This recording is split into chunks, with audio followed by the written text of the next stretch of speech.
So I'm going to make this quick. I wanted to talk about love and fear.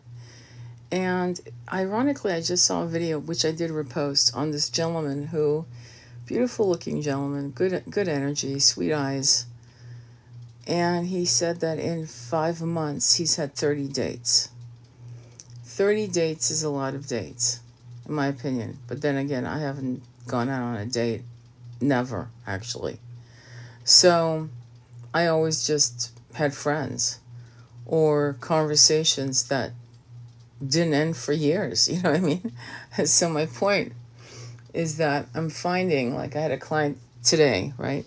He broke up with this chick a while back, and he came to me because he wanted to know if it was a twin flame, and it wasn't a twin flame. I said it absolutely not was not a not to date, not to kick rocks, but to actually find love. He wants a committed relationship. He wants marriage. He wants all of these things. And so he's out dating, and he's trying to figure out what's going on. So anyway, this guy on TikTok was saying that, so he'll be dating these women, and they express how they want to have love, and they want this and they want that, and then suddenly they'll start ghosting him, and they'll start shutting down. Now, his point of view is that they're afraid. They've been harmed. Like, one of the comments he made was wait, hang on. He said, I think it was 6 or 7 intense relationships that must have really hurt their hearts, so that their hearts are shut down. And the irony about shutting down your heart, this is the irony, this is the catch-22, I don't think people realize. When you shut down your heart, you don't have discernment. You can't judge. In other words, you're going to judge with your ears, you're going to judge with your eyes, you're going to judge with all kinds of shit. But you're not going to judge with your heart, because the minute your heart is shut down, you can't judge. You can't discern.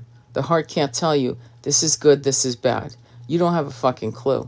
This is why people say shit like, I'm so confused. It's like, no, you're not confused. The person said X, Y, and Z, red flag. There's no confusion. Oh, but he's so nice. My friends say he's so nice. No, but I don't give a fuck what your friends say. What did your body say? What did your heart say? Well, if your heart shut down, forget it. You're not going to get any messages from that. But what did your body say, right? Your body, when they said X, Y, and Z? And, well, my body didn't feel comfortable. Well, one of the hallmarks of a match with a human being is that your nervous system completely just lets out this massive sigh. You just get really comfortable. It doesn't even matter if you're dating some chick or some guy and they're really, really nice. If your body is not comfortable, you know what I mean? If you're not, like, literally just chilling out and feeling your nervous system collapse in a puddle of bliss, they're not your person. So anyway, this guy, he was telling me, okay, so I went out with this girl and we were being intimate, and my friend between my thighs couldn't get it up, okay, for the occasion. The spirit of the occasion was down. And because he wanted to force the issue, he went out to cop some stuff at the gas station. If you get Rhino, Kangaroo, whatever the hell people buy. And forced the issue, and still wouldn't work. And I said, it's because your body was telling you it was not a match. It doesn't matter how hot she is. It doesn't matter that she's the hottest person you've ever been with. The point is, your body told you what your mind could not compute. So the irony of ironies about shutting down your heart and, like, literally being afraid of getting hurt again. The reason why you got hurt in the beginnings of your dating life, that could have started when you were 14, 15, I don't know, whatever your age was when you started dating, is you're gonna get hurt in the beginnings of your sexual exploration. You're gonna fuck up, you're gonna step in dog shit, you're gonna go through unrequited love. That shit's good luck, welcome to the club. Okay, everyone's gone through it. It's part of what happens by the time you're 20, okay? By the time you're 20, 25, you've done some things. And by the time you're 25 to 30, you should have developed heart coherence. And if you haven't, that means there's other things you need to develop. And you need to connect with your the seat of your soul, which is the heart chakra. Not your gut. Oh, I felt it in my gut. I hate when people say that. Fucking hate it, because it's not your gut. Your gut tells you to fucking run. If somebody weird walks into a restaurant, it feels wrong. Someone's about to go postal. That's your gut speaking. It's called primal instincts. It's animalistic, and it's fine. It's needed. Your heart's the one that whispers the truth about people's personalities, things you can't. You're not going to be looking under the hood yet. Under the hood of what? Their own dark landscape, where the fact that this isn't a soulmate, or it's not going to be a deep connection, or it's temporary, or it should only be platonic and not sexual, and things of that nature. That's all heart stuff. And the heart, if you shut it down, it can't become your compass, because you're so afraid of being hurt that you're actually going to value people on what you hear with your ears, not what you feel, what you hear, and on what they look like, on their trappings, the car, the money, whatever. And you're going to walk right into shit.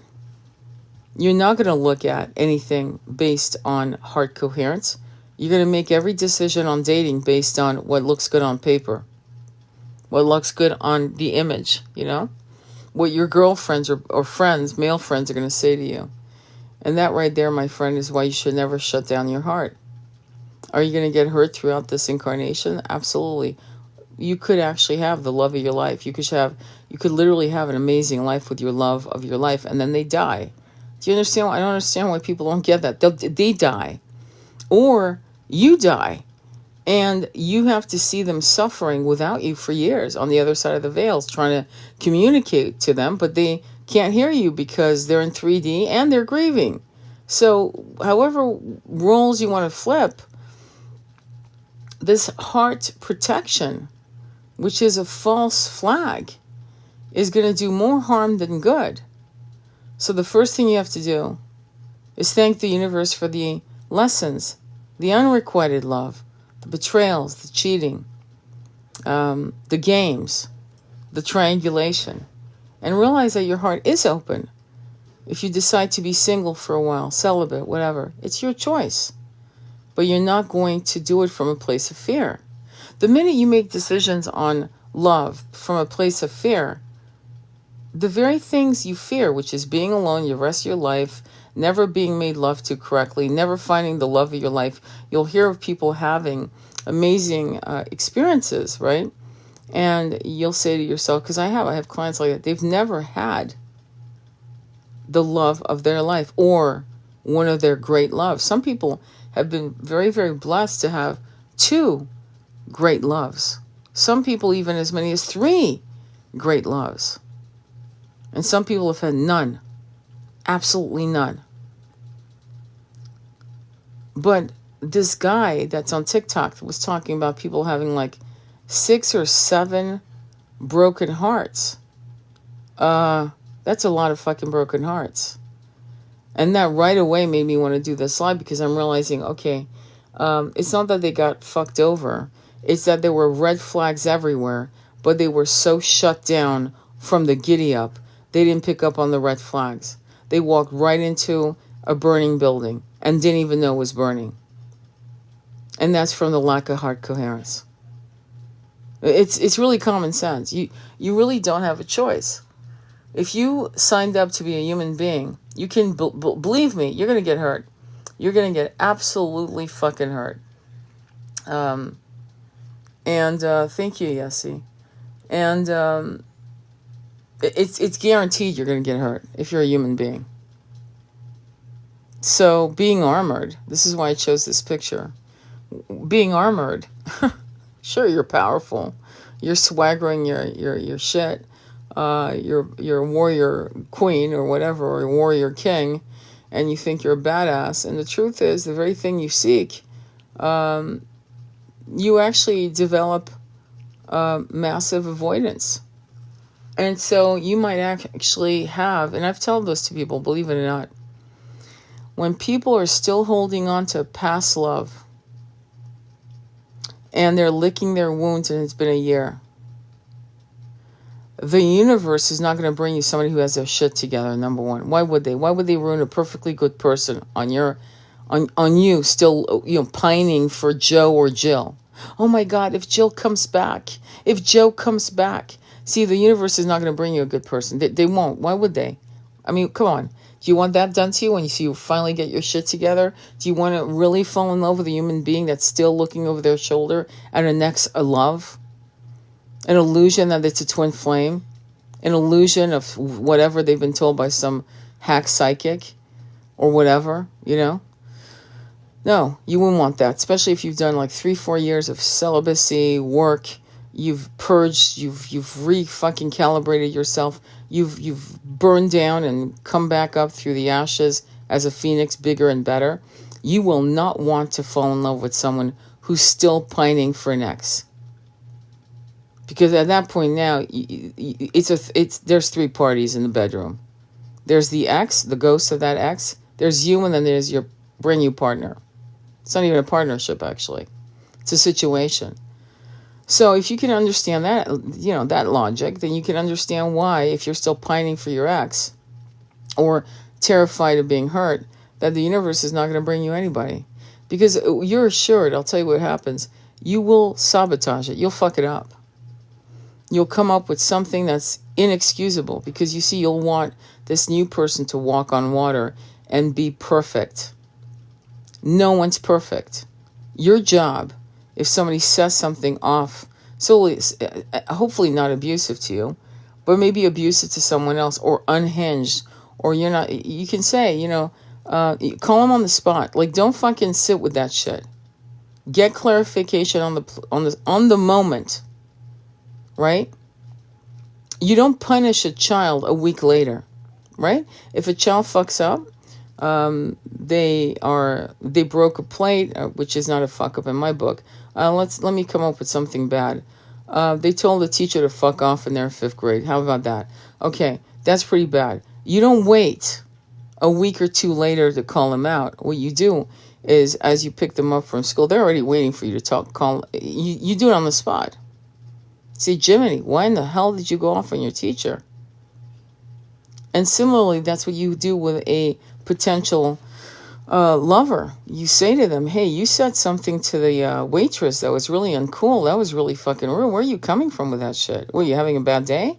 Or and you let them explain themselves. So my point to you is, you have to be comfortable in being yourself and demanding clarity. The whole point, I hate the word dating, by the way. I think dating is stupid. I've never dated I'm not kidding, ever. And I've had 2 long-term, I'm talking about decade-long, over 27 years, 10 years of long-term relationships, okay? So I never dated. We dated after we connected, and we were like, oh yeah, you're my thing. Okay, great, let's do this. At that point, then we dated, okay? Date night. But my point to you is that you shouldn't be afraid to ask for clarification. Conversations, clarifications, asking uncomfortable questions. Not how much they make, not yet, because it's none of your business anyway. You should have enough sense by seeing what they wear, how they act, that they're probably doing pretty well, or they've been raised a certain way. You can tell by just people's body language, fuck even how they eat, okay? I'm not joking when I say that. But ultimately, you want to not be romanced off your feet by what someone looks like. And you definitely don't want to be influenced by your friends. You want to be influenced by your guide team, your light team, your somatic body's wisdom, innate wisdom, your heart chakra. You want to close your eyes sometimes and listen to what the energy is saying. Not just the words, the energy. How does it feel? Are you on edge? Are you nervous? Or are you about to fall asleep? Not because you're bored, but because you're fucking relaxed. And you haven't felt this relaxed in years with anybody, right? So, your fear that it's not going to go well, you're manifesting shit you don't want to. Literally, you're manifesting with those emotions, because fear is a massive emotion, and you're going to manifest the very shit you don't want. You're going to be lonely, and you're going to tell yourself, well, I guess that's it. I'm just not lucky in love. Well, that's a mantra no one should repeat. Oh, I'm just not lucky in love. Instead of saying to the universe, thank you for letting me dodge a bullet. I'm so grateful that you got me out of there before I got fully involved. Can you imagine? There are people out there that have kids with fucking unhinged human beings. Would you have preferred going all the way to have a pregnancy with some nut? Instead, the universe pretty much pulled the plug. Your guide team basically said, yeah, no, that's not going to work. And you were able to fucking walk out of a situation that could have destroyed you. Destroyed you in a whole incarnation. And there are people out there right now who are saddled with 1 or 2 or 3 kids. And I'm going to say saddled because now they're fucking stuck. That SOB, right, or 3 SOBs, depending on what people do, that's it. They're part of your life until you die. Or until they leave the planet, whichever way it goes. So you want to make sure that if you're going to have children with someone, you fucking genuinely like them, even if they were just your friend. And there's a sense of respect or a sense of empathy. I've never understood people who divorce and want the worst thing to happen to their ex. I have to remind them, isn't that the person like you unwrapped from their clothes? You literally ripped the buttons off their shirt and you wanted every ounce of them inside of you, but now you want them, DEAD, or you want them to be homeless or starving or in jail? What the fuck is that? And it really reflects more on the person than on the ex, to be honest. Unless you're picking psychopaths to be your exes. I'm being real here. So, discernment only comes from the heart. It's not going to come from your monkey mind. It's not going to come from your friends. Nor is it going to give you any information on a dating profile. Nor is it's going to come from sensory information that comes at you that's a vibrational, multi-dimensional, telepathic communications and visuals as well. If you really pay attention, you'll get visuals. You might have flashes of past lives. You might have a scene where for a minute it feels good and suddenly you see something dark and you're like, wait, hang on. The good feeling was it felt good until it didn't feel good. And we haven't even started kissing yet. What's that? You should ask yourself those questions. Don't push it aside because you want to feel their lips on your lips. That's not something you fucking gaslight yourself on. So you've got to stalk yourself and give yourself fucking boundaries. If you give yourself boundaries, you don't need to worry about trusting people. I remember telling a client, I trust people, by the way, and this is true, I trust people until they fuck up, then I don't. And she laughed. She goes, I've never thought of that. I go, well, it saves me a lot of fucking time. Because if they're going to fuck up, they're going to fuck up within the first 6 months. Pretty much. But if I don't trust them to do X, Y, and Z, if I'm always, I'm going to give them boundaries, and I kind of corral them so they don't fuck up, guess what? They don't fuck up for years. I'd rather they fuck up within the first 6 months. Be me, because I trust them with certain things. With pretty much, and if they're trustworthy, they won't. Because they have honor, integrity, and I don't have to worry. If they fuck up, I don't really care. I can move on. And this is something that is extraordinary. Now, do I mean that when it comes to getting in someone's car hitchhiking? No, fucking no. Okay? I'm talking about what I'm talking about. You know exactly what I'm talking about. I hope you do. No, I don't trust people getting in a car. I don't trust getting in an elevator. Some women, which again I mentioned in one of my lives, some women will actually, and I have to give credit to someone who said that. They said, there's something that women do that no other species on the planet does. Getting in an elevator with a man or a woman, honestly, that gives you the creeps, but you don't want to be impolite, so you go into a soundproof box elevator. Even though you're uncomfortable. Even though everything inside of you is screaming not to get into that elevator. Whether you're right or wrong isn't the point. The fact that you're more interested in making others comfortable and not yourself is insane. It's a lack of self-love. You see, you need to give yourself boundaries. The people out there fucking up, they're not the problem. You are. You have to give yourself boundaries. Are you getting in that elevator? Are you going to do X, Y, and Z? Even though you're not comfortable because you're being pressured by friends, family, whatever. They're not going to pick up the pieces if you get harmed. But in terms of trusting someone, giving people enough rope to show themselves their true colors, I don't think it's wrong. I think it's going to save you a lot of heartache pretty fast. You're gonna find out pretty fast who's for real and who isn't. And and it's not that people are evil or bad. It's that people have their own shadows, their own toxic traits, their own fears, and they can't rise to your level, whatever that level is. You know what I mean? And you don't find out until you have very, very interesting, intense conversation. Like I had a friend who I thought I was going to be forever, and I found out she fundamentally hates men. Now remember, my twin's a man, my son's a man. Right there, that's a problem. And she was going to help me with certain things on a retreat that we were forming, but she hated men violently. No mistake about it. Why do I know? Because of some of the comments she made about she didn't want men anywhere near our retreat. It had to be all women. And at that point, I cut her loose. Why? Because I don't want to be with anyone that toxic that hates a gender. That to me shows me, girl, get yourself fixed. Fix yourself. Do you understand? You don't tolerate shit like that. It doesn't. It wasn't going to impact me any. I'm a girl, right? But in a way, it was going to impact me. It was going to impact my peace. It was going to impact my ability to work with other genders. And you see, I don't hate men.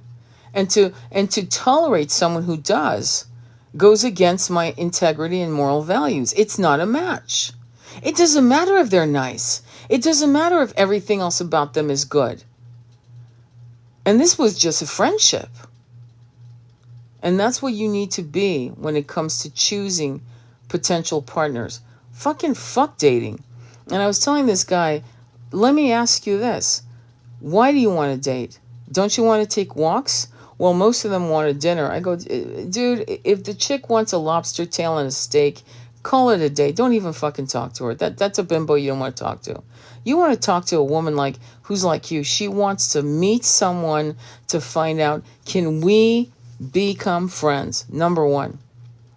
Can we go and have really interesting conversations? Can we find out if we share the same moral values, integrities, and somewhat similar goals and philosophies about the world and life? And yes, religious beliefs. Yes, like I couldn't hang out with a guy that's Catholic that wants to go to church every Sunday. That's a fucking no for me. Why? Because it's eventually going to fucking show its ugly head. I don't want to be with somebody who wants to read the Bible every Sunday. That would drive me fucking through the roof. Oh, but he's so hot. He's so sweet. No, it's not good enough. Out of 8 billion people, trust me, there's somebody that's your match. There's one person looking for you out there. And if you keep wasting your time on people that are not a match, it's kind of like a woman buying a size 8 shoe, right? Because it's a beautiful shoe. It's a Manolo Blahnik. It's on sale. Or it's a Christian Louboutin. And it's on sale, right? Usually it's a $1,400 shoe. And now it's on sale for $500. And you have the $500. And it's a size 8. But you're really a 9. That's not a good fit. It's a beautiful shoe. You probably could put it on for about, I don't know, 20 minutes. But then by a cocktail party, even if you're sitting at a dinner table, you're going to start screaming, and your feet will swell, and you won't be able to put the shoe back on. That's the irony, because your feet will swell. My point is, you can't make shit fit if it's not a fit. And the sad part with people is they'll tolerate 5 fucking things that should be a no, absolutely no, to make it work because the guy's good looking, he's good in bed, or the conversation is good, or vice versa, she's good in bed. And but she's a devout Christian and you're not. You're a Buddhist. It takes extraordinary people to make that work. Are there people out there that do it? Yeah, but they work their asses off to make it work. Massive concessions. Okay? Rare as fuck. And they probably have a soul contract, to be honest. So why do that, right? Why force yourself? It's kind of like forcing a bad meal down your throat because it's good for you. It makes no sense.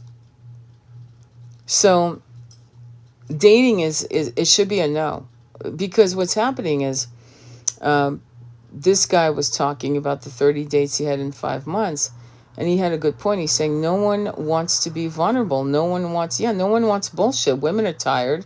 Men are tired. People are tired. Why? Because the conversation is trite. It's stupid. People are talking about their dogs, their exes. Don't talk about your ex. Talk about spirituality. If you're listening to me right now, this is for you. Talk about spirituality. Talk about reincarnation.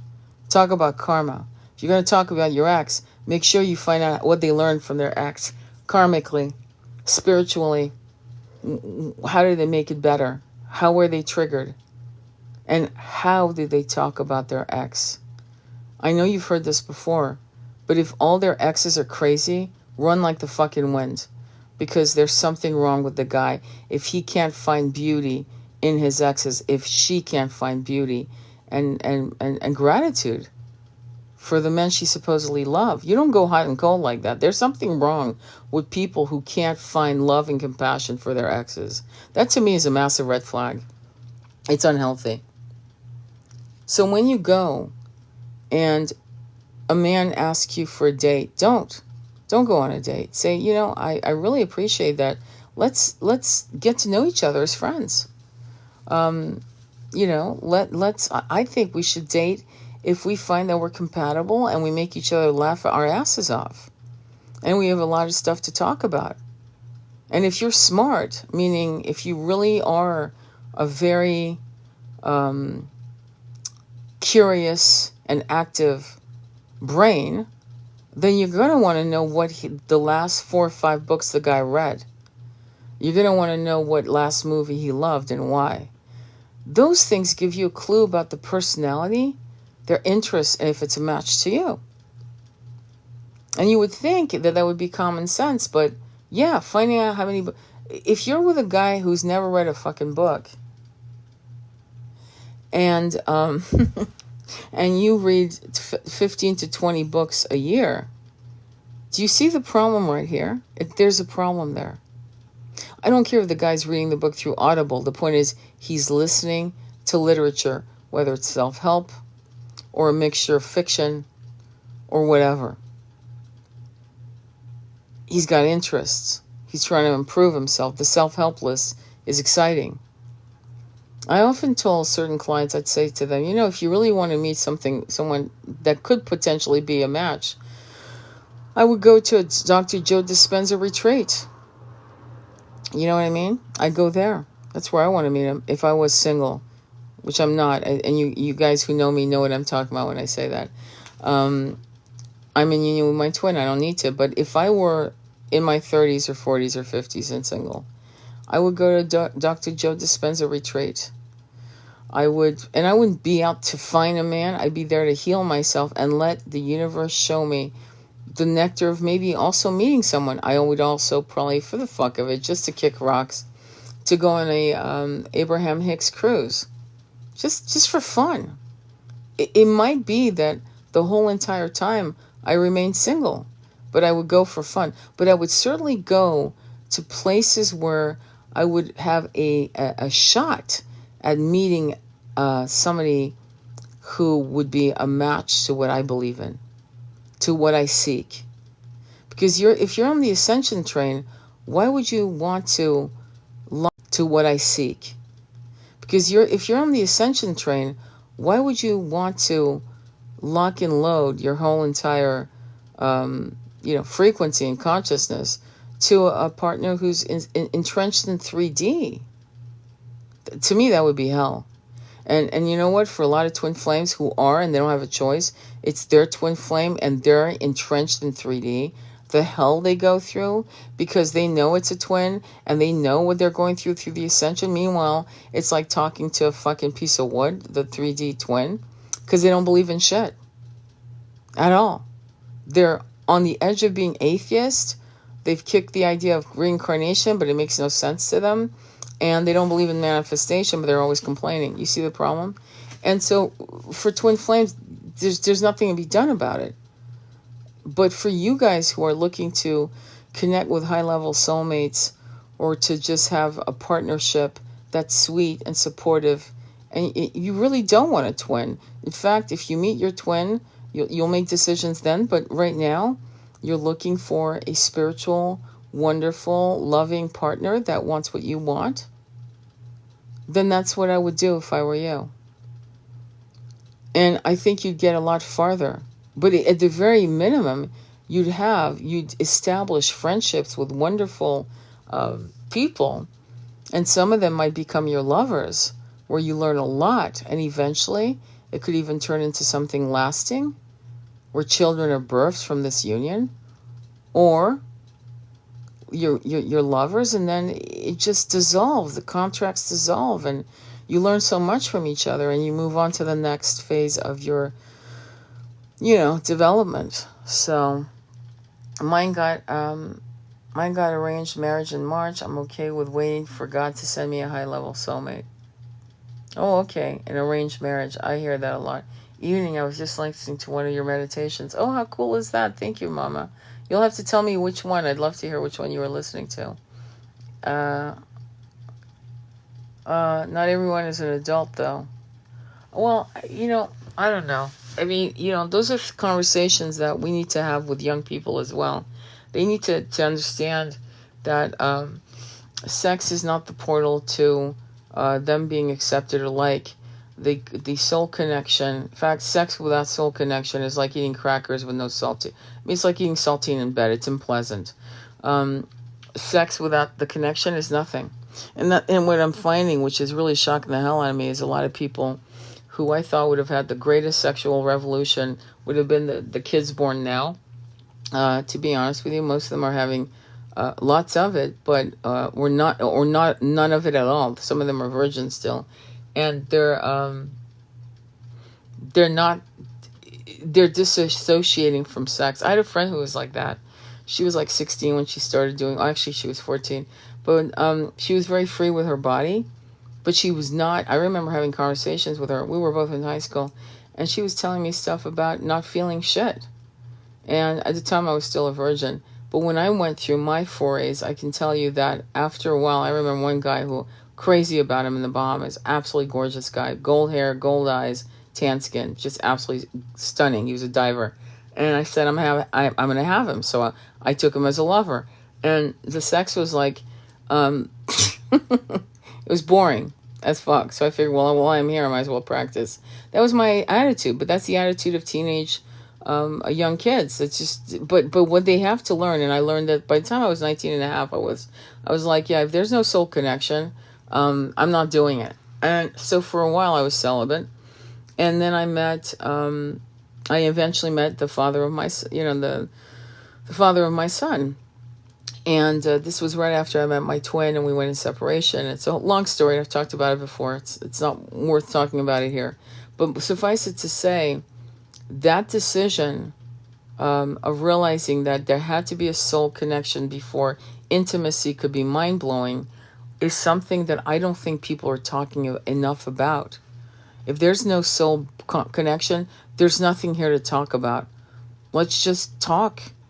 But let's not even consider intimacy, because clearly there's no soul bond. And I can't tell you how many men who will look at their little friend between their legs and go, dude, why are you failing me like that? Like fighting the inability to rise to the occasion, and really getting mad at themselves and go, it's got to be stress, it's got to be this, it's got to be that. And not realizing that the person that's in front of them that they want to, perform for isn't a match. And the body is saying no. And they'll do everything they can to insist to make this work. And it's a no. It's a no. And it also could be that they've been so busy doing porn that they've trained and wired their brain with certain levels of blocks that when they're in front of a real person, they can't perform. It's different for everyone, right? We can't really diagnose anyone, but I'm giving you all the possibilities. But let's say there's been no, and it's a hookup moment, and the body's saying, then it's a fucking no, and that's it.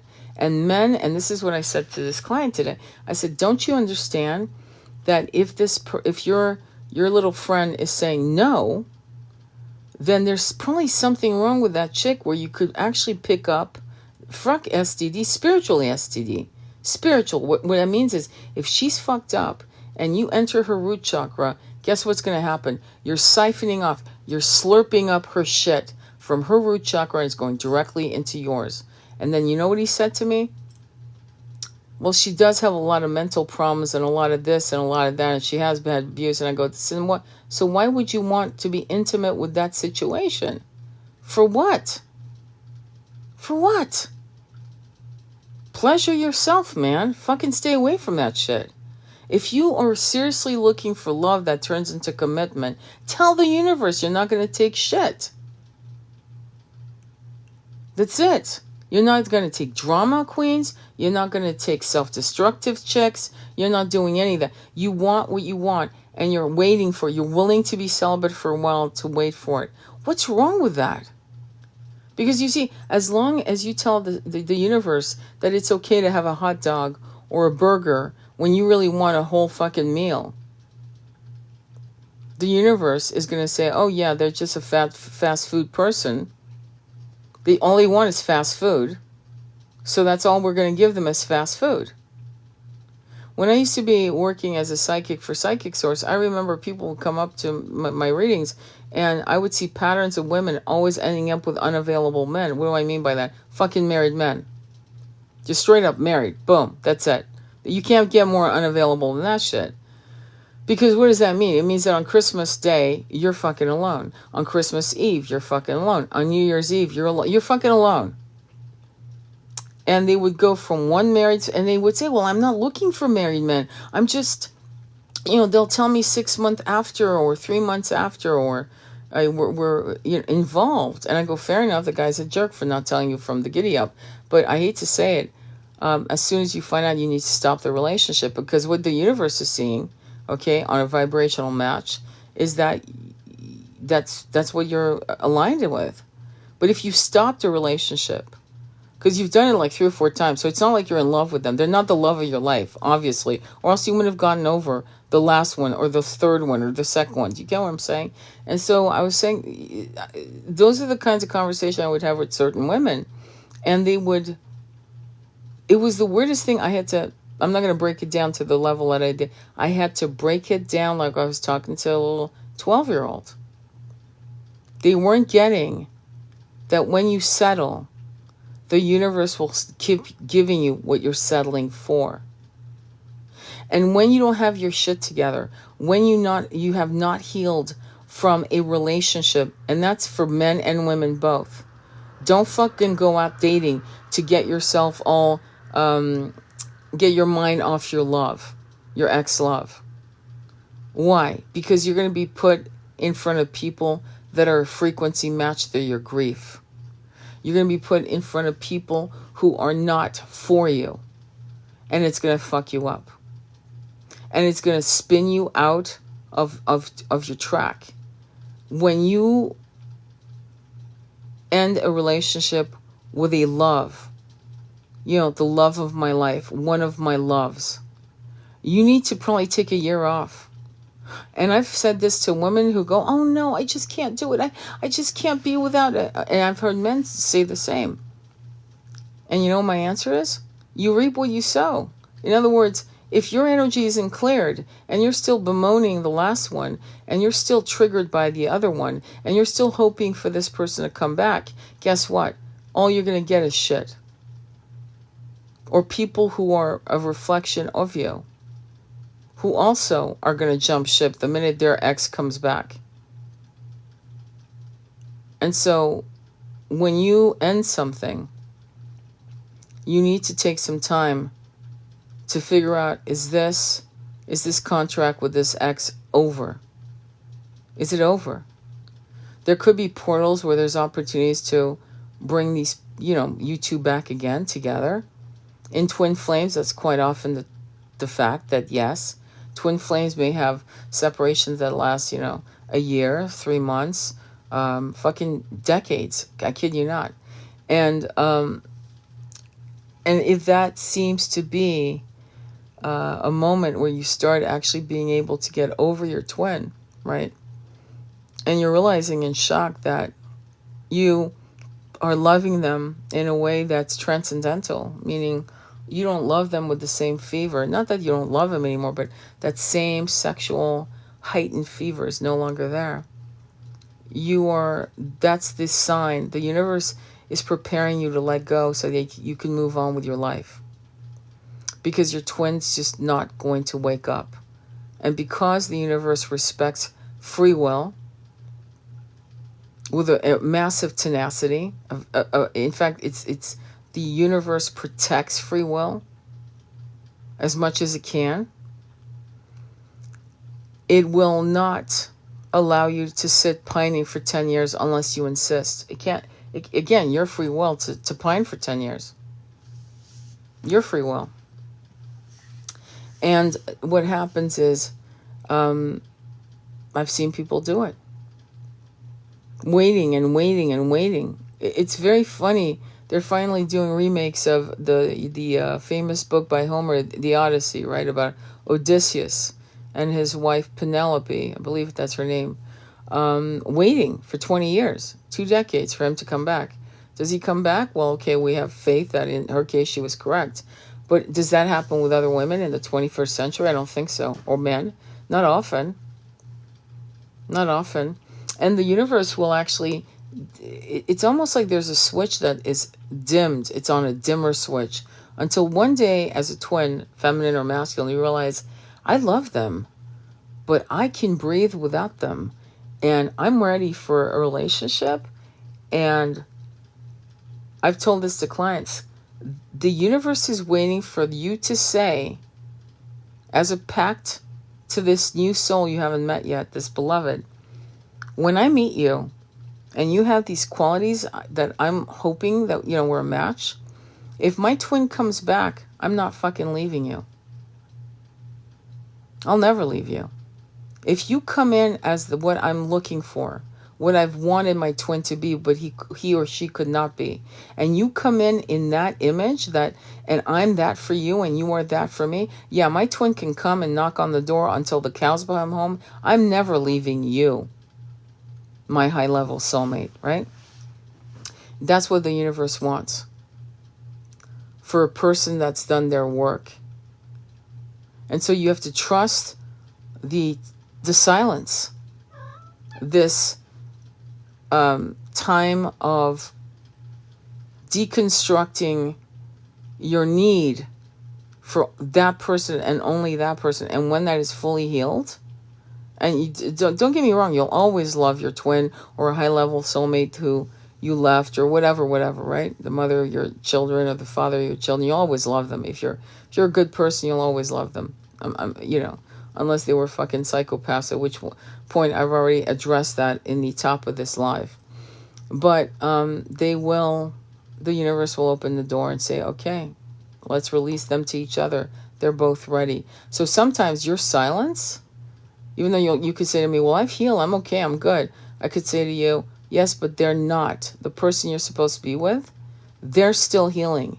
And they will not be released to you until they have made a pact to say, if my ex comes back and I meet the woman that has the qualities I'm looking for, yeah, my ex can go, respectfully kiss my ass. Like, I'm not leaving this new person coming in who I haven't met yet. Do you understand that that's what is happening here? And that's what needs to be. And so this delay that may sound like a long time, a year, 2 years, 3 years, whatever, is actually to protect you from the yo-yo bullshit, because your heart's not a yo-yo. Your heart is not a yo-yo. Nor should the person that's going to be with you, nor should you treat their hearts like a yo-yo. And that's very hard for people. And it's particularly hard, especially with older people. They think that because they've never had the love of their life come in, that it will never happen to them. And to be honest, there are people that I've literally met the love of their life in their 60s, and people have this weird idea, young people, and we've all been young, but you'll be old longer than you're going to be young, just on the side note of common sense. This idea that in your 60s you can't have great tantric sex, that you need all these fucking pills.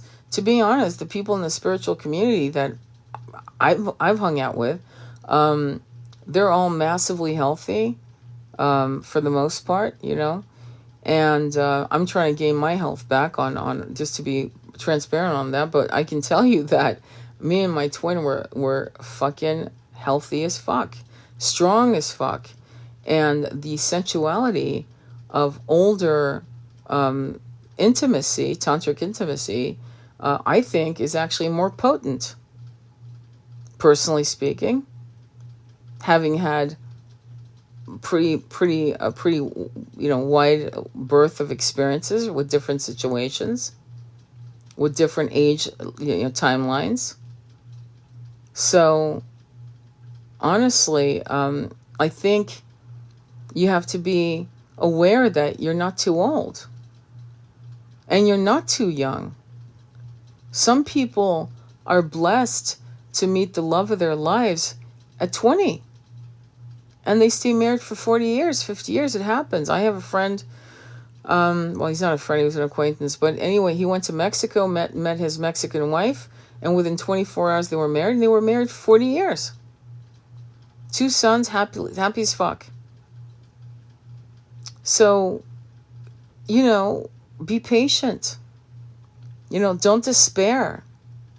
Don't listen to what social media or magazines are telling you about. You've got to be logical.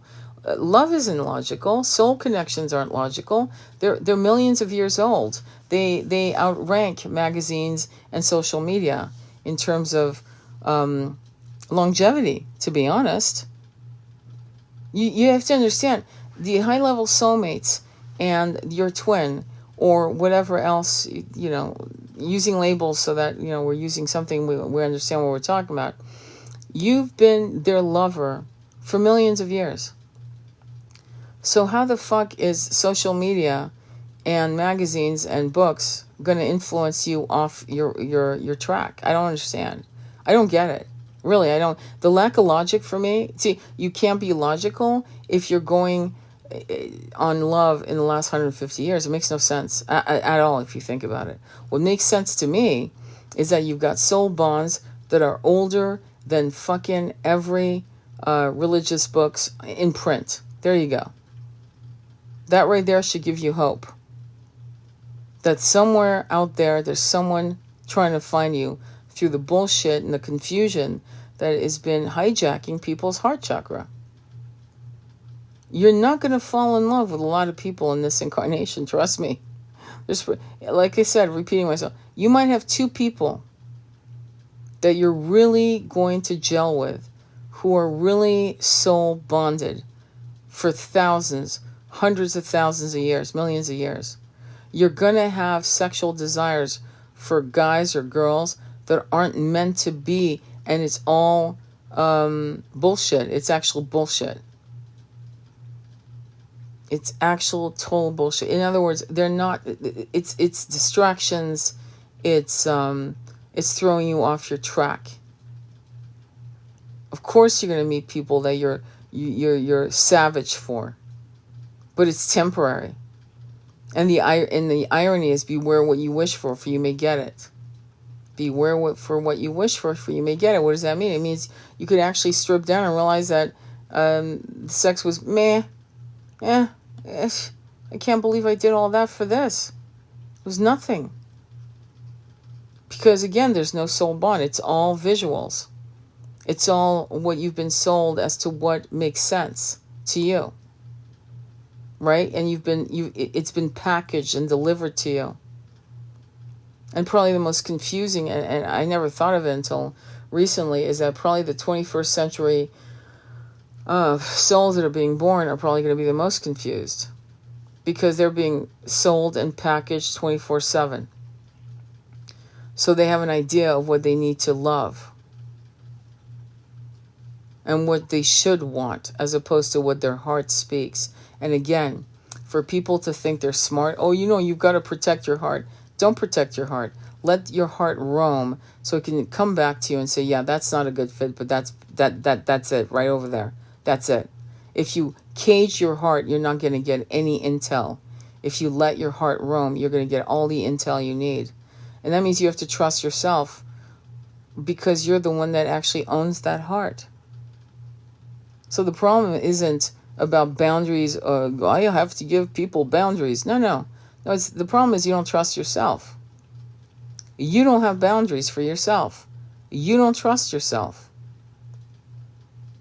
Because if somebody's evil or someone's going to fuck you over, if you trust yourself, you'll pick that shit up. I call it the unspoken knowing. I call it judgment without knowing. Meaning you just got hit and you're like, whoa, yeah, I can't trust that person. And your friends will go, why not? He's so hot. And you'll, okay, well, you date him. Bye. I'm going the opposite direction. Bye.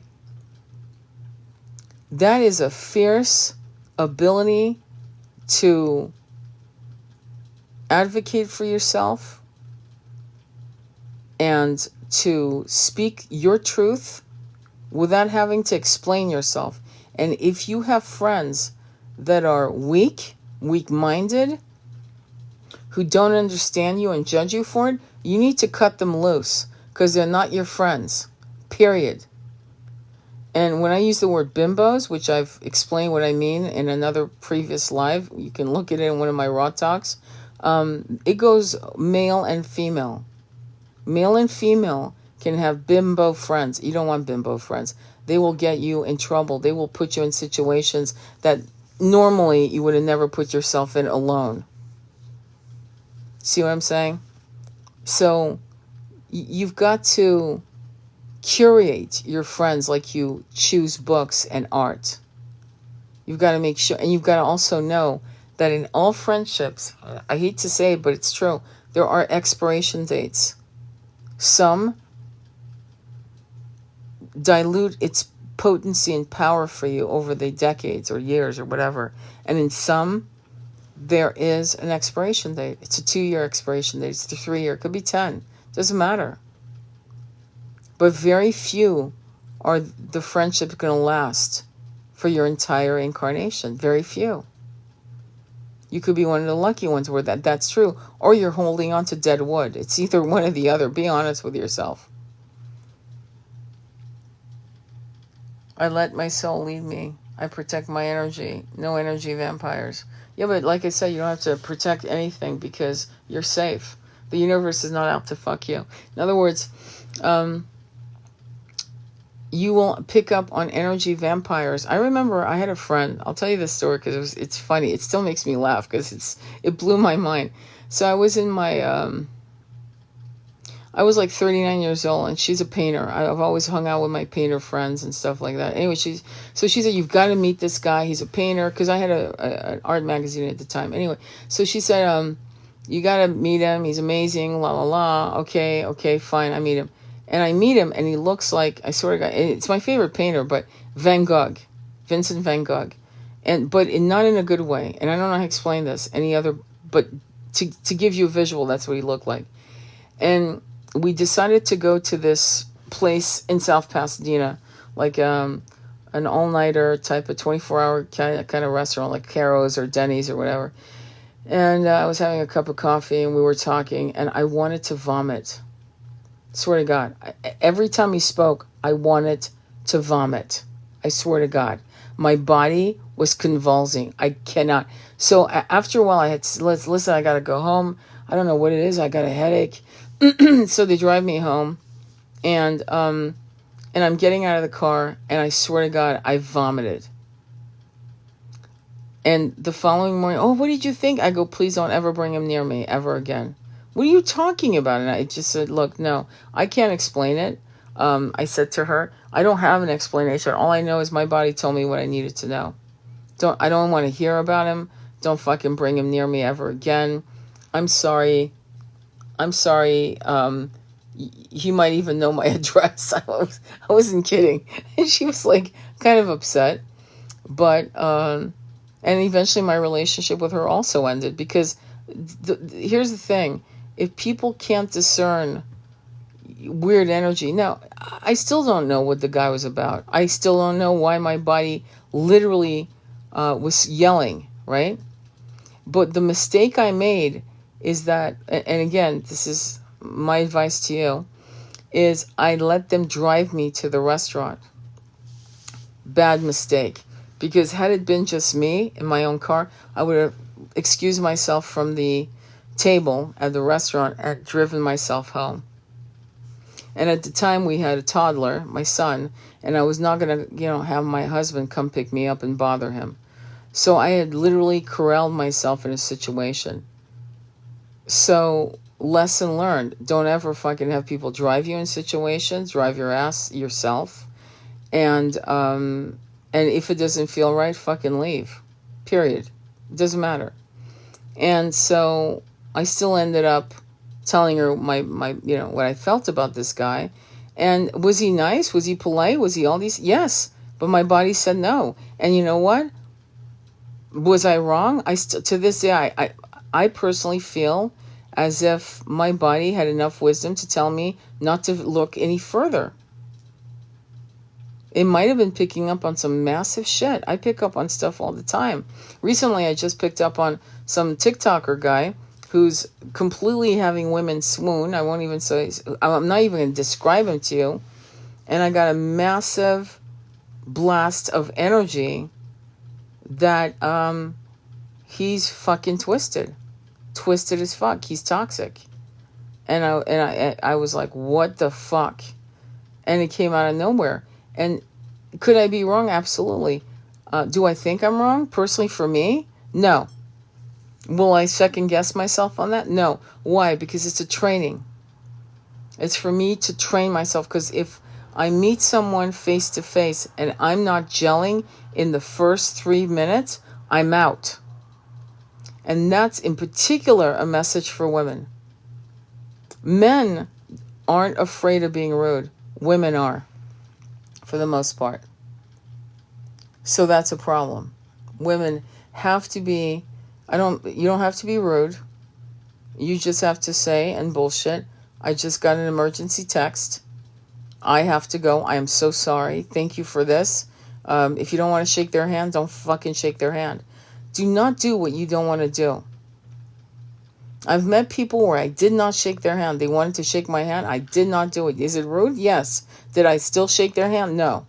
Why? I didn't want their energy. Because as a psychic, if I shook their hand, I could get a lot more information. And that information could be so intense that I might at that point be really rude. Like literally, pick up on shit I don't want to pick up on. Does that make sense? So you've got to be willing, and when we talk about the concept of protecting my energy, that what you were saying there, I protect my energy, no energy vampires. That's what I mean by that. I don't mean I mean just literally not letting people in my vortex, in my space at all, period. It doesn't matter. And that's something you're going to have to be comfortable with. Being uncomfortable in doing that. And at first it's going to be uncomfortable. And as you get more refined and honing your skills of discernment, judgment, I hate that word discernment. It's too soft. Judgment. As you get very good on immediate judgment calls, the hit, you're not going to go far enough to actually be rude to anyone because you won't take it any further. This is one of the things I like about before I meet a human being, right? Before I do any readings, hypnotherapy, whatever, I've got to hear their voice. I've got to hear their voice. And because it's going to tell me a lot of what I need to learn about their nervous system, the integrity, and so on.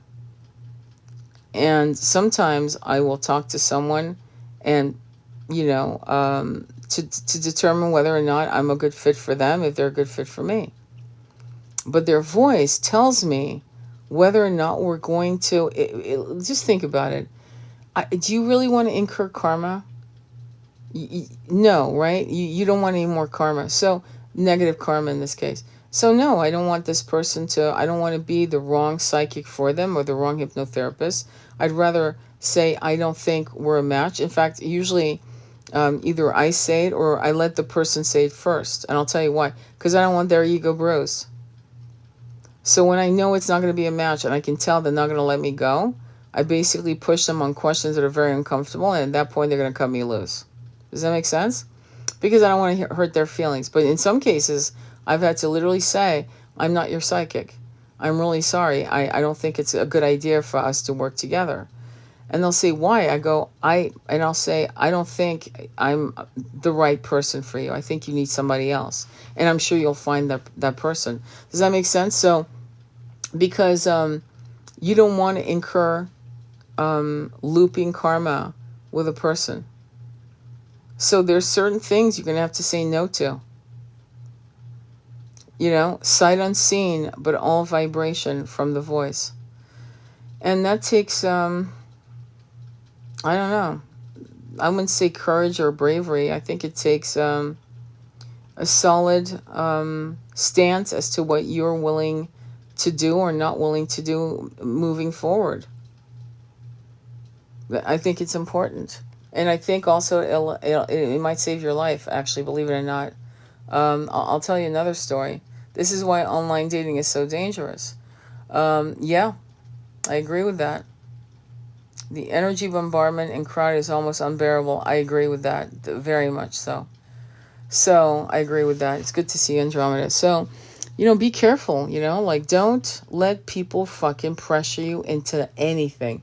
In fact, I can't stand parents who force their kids to be polite to adults. My mom used to say, oh, you know, you've got trained kids to respect adults. I go, no, respect is earned, not just given to any asshole. And she would get mad at me because, you know, and no, I wanted my son to grow up autonomous. If he wanted to respect an adult, he had the right not to respect them. And you would say, well, that's wrong. I'd say, no, respect is earned. Trust is earned. I give it because I don't want to waste my time. That's my approach. Don't take my approach because it's not for everyone. But I trust people from the giddy up, and then, you know, then we see where it goes. And it's probably because I traveled so extensively as a kid that I didn't have time to, you know, wait and watch. I still watch, don't get me wrong, and I still wait, you know, but I just figure, let me enjoy this moment with this person and then go for it. But, you know, people are making the weirdest moves about intimacy. In other words, like, I'm going to talk to guys right now for a minute. I don't know how many guys, maybe no guys, but maybe this is good for you guys as women to listen. Guys, there are a lot of guys right now who are celibate, who are doing their spiritual path, and they really don't want any more bullshit, okay? And they're not assholes. They're really good people. But there are guys that just cannot stop having sex. They've been told that they have to have sex or else, I don't know what they think. They're going to melt? I don't know. Anyway, and you guys are having sex with fucked up women. They're fucked up mentally. They're fucked up in their chakras. They're fucked up. That's why they're letting you have sex with them indiscriminately. And by the way, if you can have her, anyone can have her. It's just your turn, right? It's a line, my son, it's just your turn. That's not good, okay? And then you expect the universe to bring you a really good woman. See, body count goes both ways. Body count goes both ways. It's not just a woman that needs to take care of her body count. It's a man, okay? If a man's been with 100 women, 1,000 women, I knew a girl who had been with 4,000 lovers. I kid you not, 4,000, okay? And beautiful, absolutely stunning girl until one day she aged over. It was the worst. I've never seen anything like it in my life. But like she was 45 looking amazing. And by the time she hit 50, her whole fucking, boom, collapsed. Like overnight within 1 year. It was like it all caught up. Energy is energy, my friends. Energy, and you do not want to take everyone's fucked up karma between your legs. You really don't. AKA the root chakra, which now bings and dings all through your chakras. We've all done it. Don't get me wrong. I've had my picadillos. Trust me. But at some point I stopped going, wait, hang on, this isn't going to work. This is shit sex. And it's not even worth the fucking squeeze anymore. It's a joke. Do you understand? So I'm not judging you like I'm just so pretty. I've been there. I've been wild. But a while, not for a long time. It didn't take me long to realize, yeah, this is pedestrian bullshit. So my point to you is to realize that at some point intimacy is going to lose its luster because it how do I put this? It's animalistic and not in a good. I don't mean passion. I mean animalistic in that it's ridiculous, you know. And at that point, you got to be on something for it to become, for it to transcend the pedestrian truth of this connection with some nameless dude or girl, whatever, right? And you got to be on something. And if you're not on something, then that means you're addicted to sex. And if you're addicted to sex, you need to do some fucking healing work. You need to find out what's up. Because the only time I've seen twins cheat, just on the side note, where they're actually actively cheating in a relationship, is usually because they're addicted to shit. They're substance abuse. And that's why. Because they're not really in their body, to be honest. That's number one. Number two, the only other reason besides that is that they're massively self-destructive, which usually there's some addiction of substance somewhere there. You either know about it or you don't. But the point about it is that when you have pedestrian sex, that's what we're going to call it, pedestrian sex, as opposed to tantric sex, pedestrian sex is going to plug up your channels. I'm not kidding, actually. You can't you have to work on transmuting the energy. I could go more into depth, but, you know, and so that does mean that you're, you know, hang on. Dangerous conditioning, blind respect for authority, and one of the ways our intuition is damaged. Actually, it beats the shit out of intuition out of kids. Because kids will be completely intuitive and they'll refuse. They start, before they can speak, they're crying. And I mean, howling. And then they're refusing. And then the parents shame them. And they completely get corrupted by parents, and they're bullied into literally destroying their intuition. Their third eye is corrupted. Their root chakra. Any parent that does that shit, yeah, shame on you for fucking forcing your kid to just blindly respect Auntie Melba because, you know, she's my mom's sister. She's really, no, fuck that. If the kid's picking up on something, the kid's picking it. Trust me. So my point, going back to dating, is that you men in particular, I see a lot of women who are being celibate and devout celibates right now until they find someone fabulous. And you men are looking for a marriage commitment partner, and you're fucking bimbos. You're not going to meet a fabulous woman. The universe is not going to, because you're rewiring your brain to, on a habit, have various sex with various partners. You know, one person this week, another person that week because you're single. And before you know it, if you really sat back down, you go, wait, hang on, I've gone through fucking 100 women, 200 women. That's a lot of fucking women to go through. I'm sorry. I don't give a fuck what men say. Because what's also happening is it's going to actually, it doesn't matter if you're a man or a woman, it's going to literally strip your ability to be intimate. And I don't mean sexual, I mean intimate. There's a difference between intimacy and tantric sexuality. Intimacy is this coziness that you have with a beloved. You know, intimate conversations, being in bed, skin to skin, and not needing to actually have quotas, but just being together for hours, skin to skin, and speaking softly. And being turned on by it, but also being relaxed by it, falling asleep, this, that, and the other. You're not going to be able to do. And if you're having it with these bimbos, you know, here and there, if you're having those, you know, cuddle, spooning in bed, you've actually destroyed the ability to form these bonding moments of body language in bed or out of bed with the one who really will matter, because it's all a clusterfuck in your head of the various people you fucked with.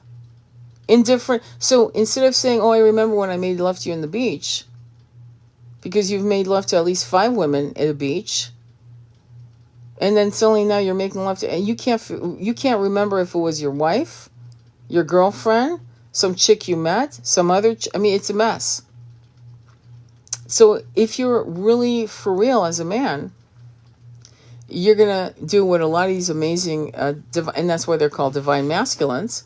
You're going to sit back, holster you know what, and you're going to control yourself. And if you have, if you can't, I had a client like that. He could not have sex. He had to have sex.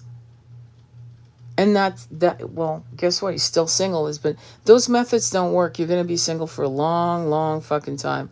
And can you blame them? And eventually you'll just, marry some chick with a half a brain and absolutely no loyalty, because you can have her and other people can have her. And so you've got to ask yourself, what is it that you want? And you have to write it down, and you have to look at this and say, these are the qualities I embody, and I want, and of course you don't want a mini-me as a lover, hello, but what you do want is somebody who you at least share some basic fucking values, And what I can say about the father of my son and my twin is that we absolutely believed in karma. We believed in reincarnation. We believed in the 1% bullshit. We believed in, the various, we were more into the Bhagavad Gita, Buddhism, and this and that and the other. But you get this, we understood the bastardization of the Bible. We agreed on that. There were a lot of important things we agreed on. We agreed on vegetarianism. I'm not joking. Some of it was interesting. There was a couple things, because, people have their own personalities and quirks. I had mine. My twin had his. The father of my son had his. But the basic foundational structure of our systems, right, was very similar in that we could at least agree on, I'd say, 75% of the shit. That's a big number, actually, believe it or not. And it's an important number, too, to have. We believed in the value of art. We believed in reading. Or at least, if not reading, actively listening, right? Listening to a book, an audible book, and sharing those experiences. So that's my point. So you've got to have certain things that you're going to share. I don't really like this term of Jezebel spirit, because the dark feminine is a powerful spirit. Bimbos are not powerful, they're bimbos. Okay? It's let's not give credit to people that are bimbos. So the Jezebel spirit is a black widow spirit. I'll give you one movie was literally called The Black Widow. It's from the 80s or 90s. I think it's the late 80s. And then the other movie with William Hurt is called Body Heat, which I had my son watch because I wanted him to understand, aka Jezebel spirit, aka the Black Widow spirit of some feminines. They're out there. They're fucking dangerous, but they're badasses. They're not fucking, they're not stupid. They're very controlled. They know exactly what they're doing. Every step is controlled. They're very dangerous. If you fuck with, they're dangerous. Whereas bimbos are not dangerous. They'll just get you in trouble because they're bimbos. They're bumping into walls. They don't know what the fuck up or down is. Okay, so I don't have much respect. But Jezebels, yeah, those are la femme noire. And it is something to respect. I'll give you an example. In my opinion, of a Jezebel, aka the Black Widow, was Cleopatra. Cleopatra is a good archetype, in my opinion, of using her power with Caesar, and she was able to wrap him around her little finger. And unfortunately, we know what happened with him in the Senate. I mean, if it wasn't for the senators and the betrayal, she could have had him by the kahunas for quite some time. And quite possibly had her son take over. I'm not joking. Take over the Roman Senate system. But that's probably why they were afraid. They knew that he was PUSSI whipped by her. And he was. And so they had to remove him from power, but that kind of backfired. So my point is, so that's a good example. I'm trying to think of other examples, but of famous women. And can you think of anyone? I don't know. I can't think of anyone else on that level, because like Nefertiti and Akhenaten were both in love with each other and were equals under the, they were equals. There was no manipulation. I'm trying to think of someone. Oh yeah, okay. Some of the Jezebels, aka Black Widows, would have been like, say, some of the mistresses of the French kings. So some of the great mistresses of the French kings, like they knew what the fuck they were doing. It was pretty great. Mistresses of the French kings, like they knew what the fuck they were doing. It was pretty amazing how they were able to manipulate these men. I'm trying to think of someone else that would have been, because it's always good to look at, okay, who would have been a Jezebel? Salome was a Jezebel. Salome was a dangerous woman. She was a manipulator.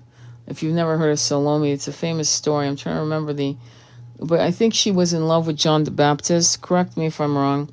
And he rejected her. No shit. John the Baptist, obviously, he doesn't want to be with some temple dancer or whatever the hell her role is. I'm grasping from for straws on the story, but suffice it to say, she wanted his head on a platter, and she got it. So she was definitely a Jezebel. Oh, Samson and Delilah. That's another Jezebel / Black Widow.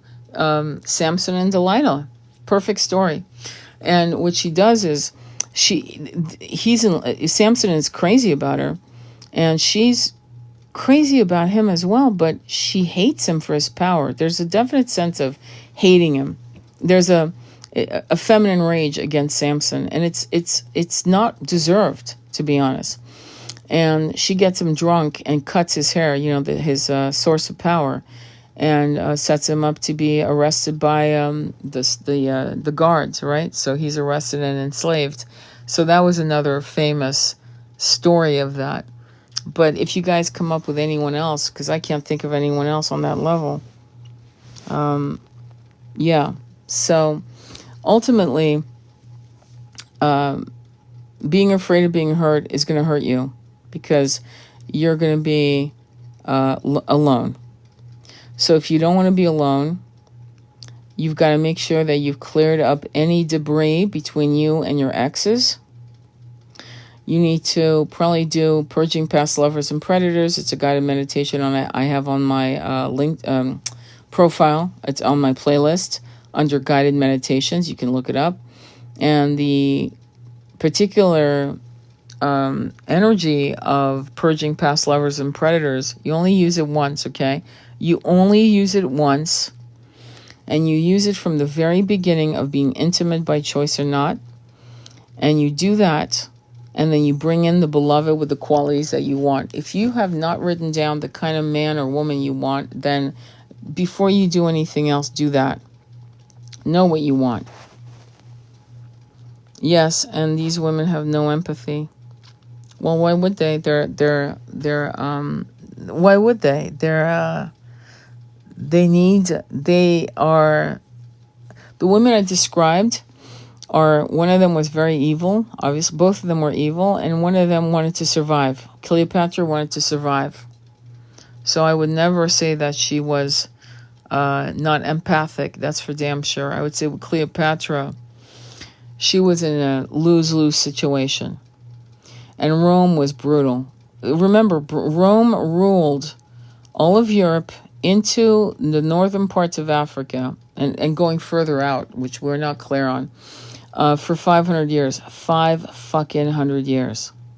This country's not even 500 years, so that's a long time to have, the sandal-booted feet on a throat of 2 continents, basically, right?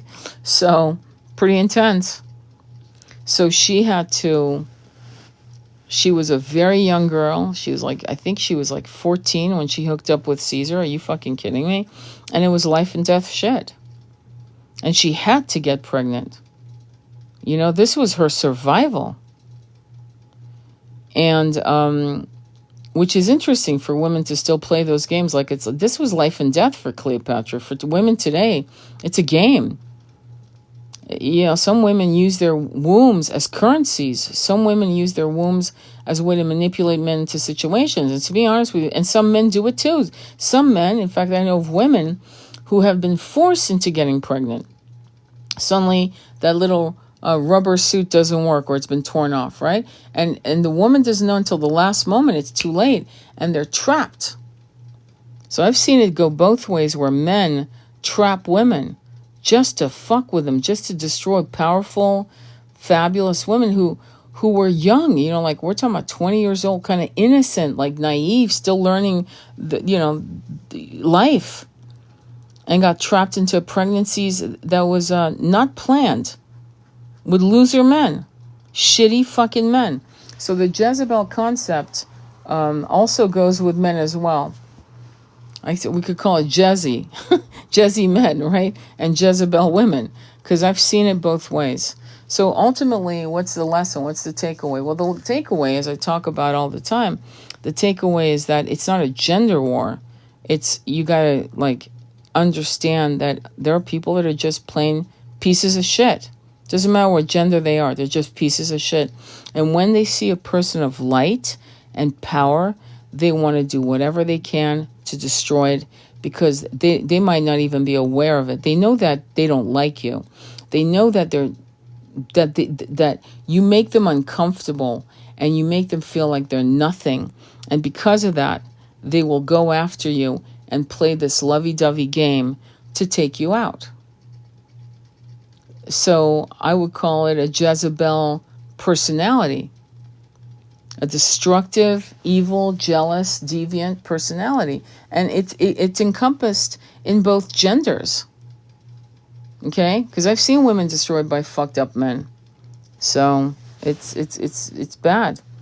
Maybe Anna Nicole Smith, she married an 80-year-old. No, she's definitely not a Jezebel. No. You see, because she's a girl, she was a young kid, and he should have known better. He was 89. Who do you think is older? Who do you think has more experience? By the way, Nicole Smith was drugged up. Okay, don't forget how she ended up at 38 or 39. So when she was with that 89-year-old piece of shit, let's be honest, okay? And her sons, and she's a gold digger. She was 21 or 22 when she was involved with this, whatever the hell age. She was under 30, okay? She was a kid, and he's 89. He's been around the block. He knew exactly what he was doing, okay? He wanted that baby any way he could. I'm not going to feel sorry for an 89-year-old man going after a woman who's trying to raise her kids, hasn't bought a set of, tits yet, is trying to raise her son single-handedly as a waitress. I will never denigrate a woman that in the late 80s, early 90s is trying to figure her shit out. And here comes Mr. Oh, he's a victim. He's 76. I don't think so. No, fuck that. No, she's definitely, because if she was a Jezebel, she'd still be alive. She would have survived. But that world destroyed her. Does that make sense? He protected her from her violent ex. Whatever the hell he did, he let me just say, they didn't just kiss on the cheek, okay? He could have protected her, okay, by being a gentleman and a fatherly figure, not some deviant creep. I'm sorry. You men out there, when there's a young woman that needs help, that doesn't mean it equates to sex. Maybe be a father figure. Maybe hand these babies $1,000 and go, baby, I'm going to get you a hotel room. No, you don't have to give me anything on that level of intimacy, pedestrian sex. You don't owe me shit. Some of you men need to holster your shit and be good men to women that are babies and just leave them the fuck alone. It doesn't have to turn into a sexual currency exchange. Well, I'm giving you an apartment, so don't give anybody an apartment. Give a kid a leg up. Say, look, what do you need? I have the money. I'm going to mentor you for a little second. And then go, little girl, go out there and figure the world out. But yeah, you don't have to do anything. Men need to be, I'm sorry, I'm annoyed with men. I think men take advantage of very young girls because a woman my age would fucking kick them from here to Hong Kong and back. I would kick their ass, and they know it. So they would rather have babies. And vulnerable babies that are frightened of being homeless. No, bullshit. When you're older, when you're a man, that's, 40 years, you're scaling up 40 years older than some chick. You need to look in the mirror. I'm sorry. We're done here. If that makes sense. It's wrong. It's fucking wrong. Unless, and there's every blue moon, there's a situation where the man is older than the girl and they are twins, and vice versa. A woman is older than the man and they're twins. It does happen, but it's a fucking blue moon, okay? This is not what's happening right now. And what I do, I'm gonna refer you guys to this movie, which I referred people to. It's called Chérie. It's called Chérie with Michelle Pfeiffer. And it's about what they call a demi-mondaine. Demi-mondaine were women in the 1870s in Paris, France, that were high-class courtesans. And many of them became millionaires. I kid you not. Millionaires. Watch that movie. It's really interesting. And there's a twin flame dynamic to it, by the way. It's called Chérie. And so she's the older woman, Michelle Pfeiffer, and the younger man. And when you look at the Moulin Rouge, for example, the movie The Moulin Rouge, it gives you kind of a taste of what Paris was like. And Toulouse-Lautrec and all these people and these painters and these writers and philosophers and so forth. It was a wild time. But at least there was some honesty in the work, in the high-class call girls. And how they were celebrated. And again, like I said, a lot of them became millionaires, and a lot of them ended up poor and broke and in slop houses. But most of them that were smart, and a lot of them were very good businesswomen, did this thing. So we're not talking about that, though, you see. We're talking about these kids, these little girls that don't have a pot to piss in, clueless about how to fucking negotiate a business deal on that. This is why, what's her name? Blue-Eyed Kaylee? Yeah, the Australian chick that is a high-class call girl. The one that everyone outed on her kids, which, I thought was bullshit. It's not even anyone's business what she does personally. But she's smart. She's a very smart businesswoman. And there's another chick that works at the Mustang Ranch. And so that's honest, in my opinion. But when a man victimizes a girl that doesn't know what up or down is, and there are children still today who are 14 years old that don't know shit. Their parents have failed them. So by the time they're 19 or 20 on the streets of the world, wherever that ends up, they don't know anything. And at that point, older men that have money they're predators. I'm sorry. They're predators. So, and these girls end up making choices that they're not psychologically prepared for. That will look at what happened to Anne and Nicole Smith. Look at what happened to her. Look at what these men did to her. These experiences destroyed her. Okay. And it's because she didn't know she was probably very naive, very innocent. But there are girls that are 19, 20 years old that are coming out, it's all about, they're all on business. And so they know exactly what they're doing. And it's a fair exchange of a frequency, because the guy's probably 89 or 70 and he's a client, and it's for 3 hours and the money's paid and call it a day. Whereas I've seen men do some pretty fucking nefarious shit to these innocent I'm going to call them children. I'm sorry. And they should know better. And all they're doing is incurring massive, massive, massive, massive toxic karma. And what I love about the new generation of masculines coming in that are young is one of the rules of engagement for their business. A lot of them are crypto millionaires and investors and so on and so forth. is cheating's off the table. They will not do business with men who cheat on their spouses or lovers. They will not do business because the philosophy now that I'm hearing a lot more than ever before is, if you're going to cheat on the most important person in your life, you're going to definitely fuck me out of a business deal. Like, I'm not fucking going to do business with you. And so something is definitely changing in even the business world and how people see your personal life. Like, people are being judged. And so we need to not, Jezebel's is one thing, but Anna Nicole Smith was a victim, and we can see, and I don't even have to prove myself. You can look at the results of the last 5 years of her life. What happened to her. And it was bad.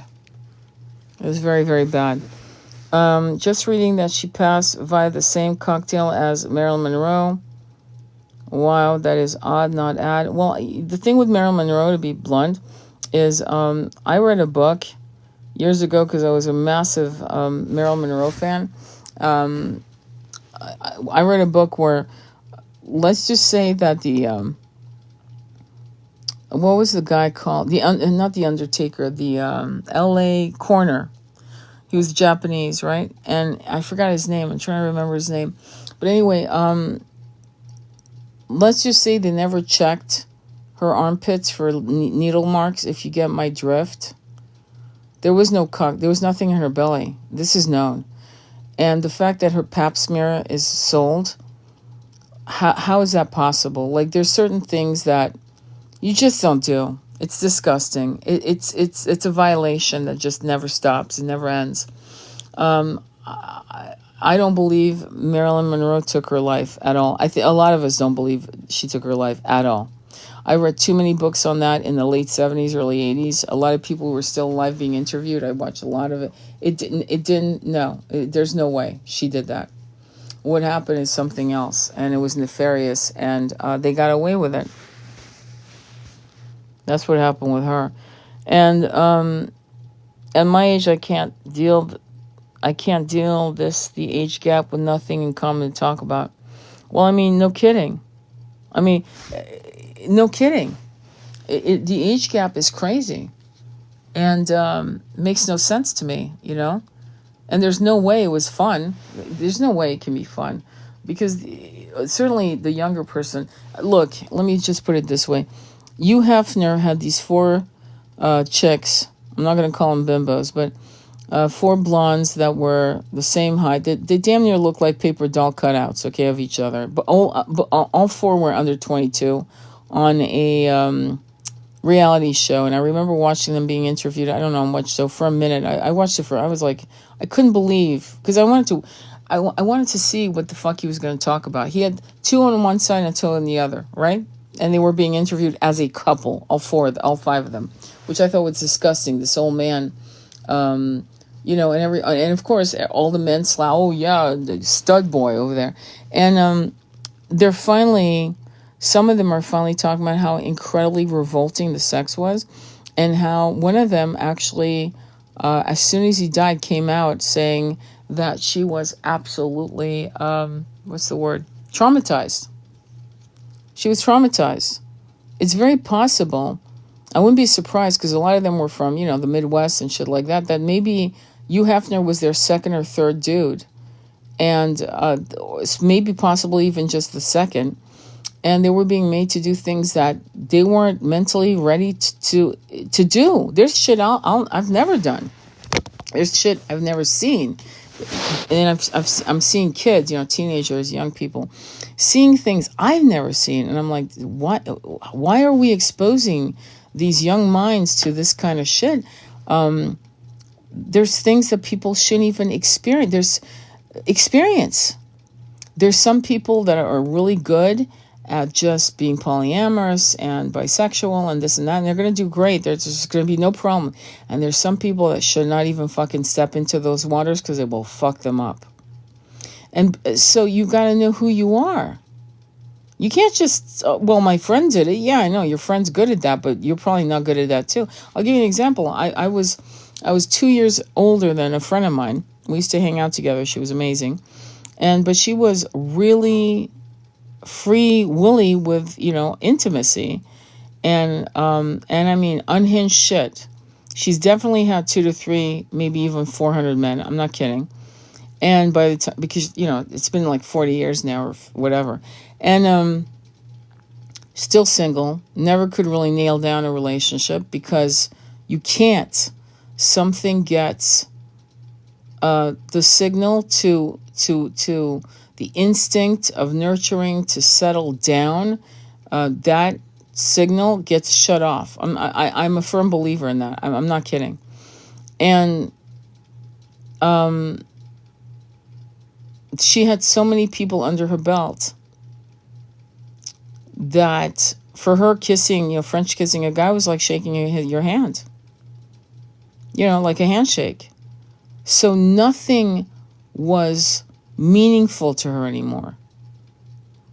And it was I heard of her like 40 years later, and we chatted for a minute, but I couldn't connect to her because even on a level of my spirituality and the way I see, and yeah, I judged. I was like, yeah, that's not who I want to hang out with. This is really not someone who I want to develop a friendship with.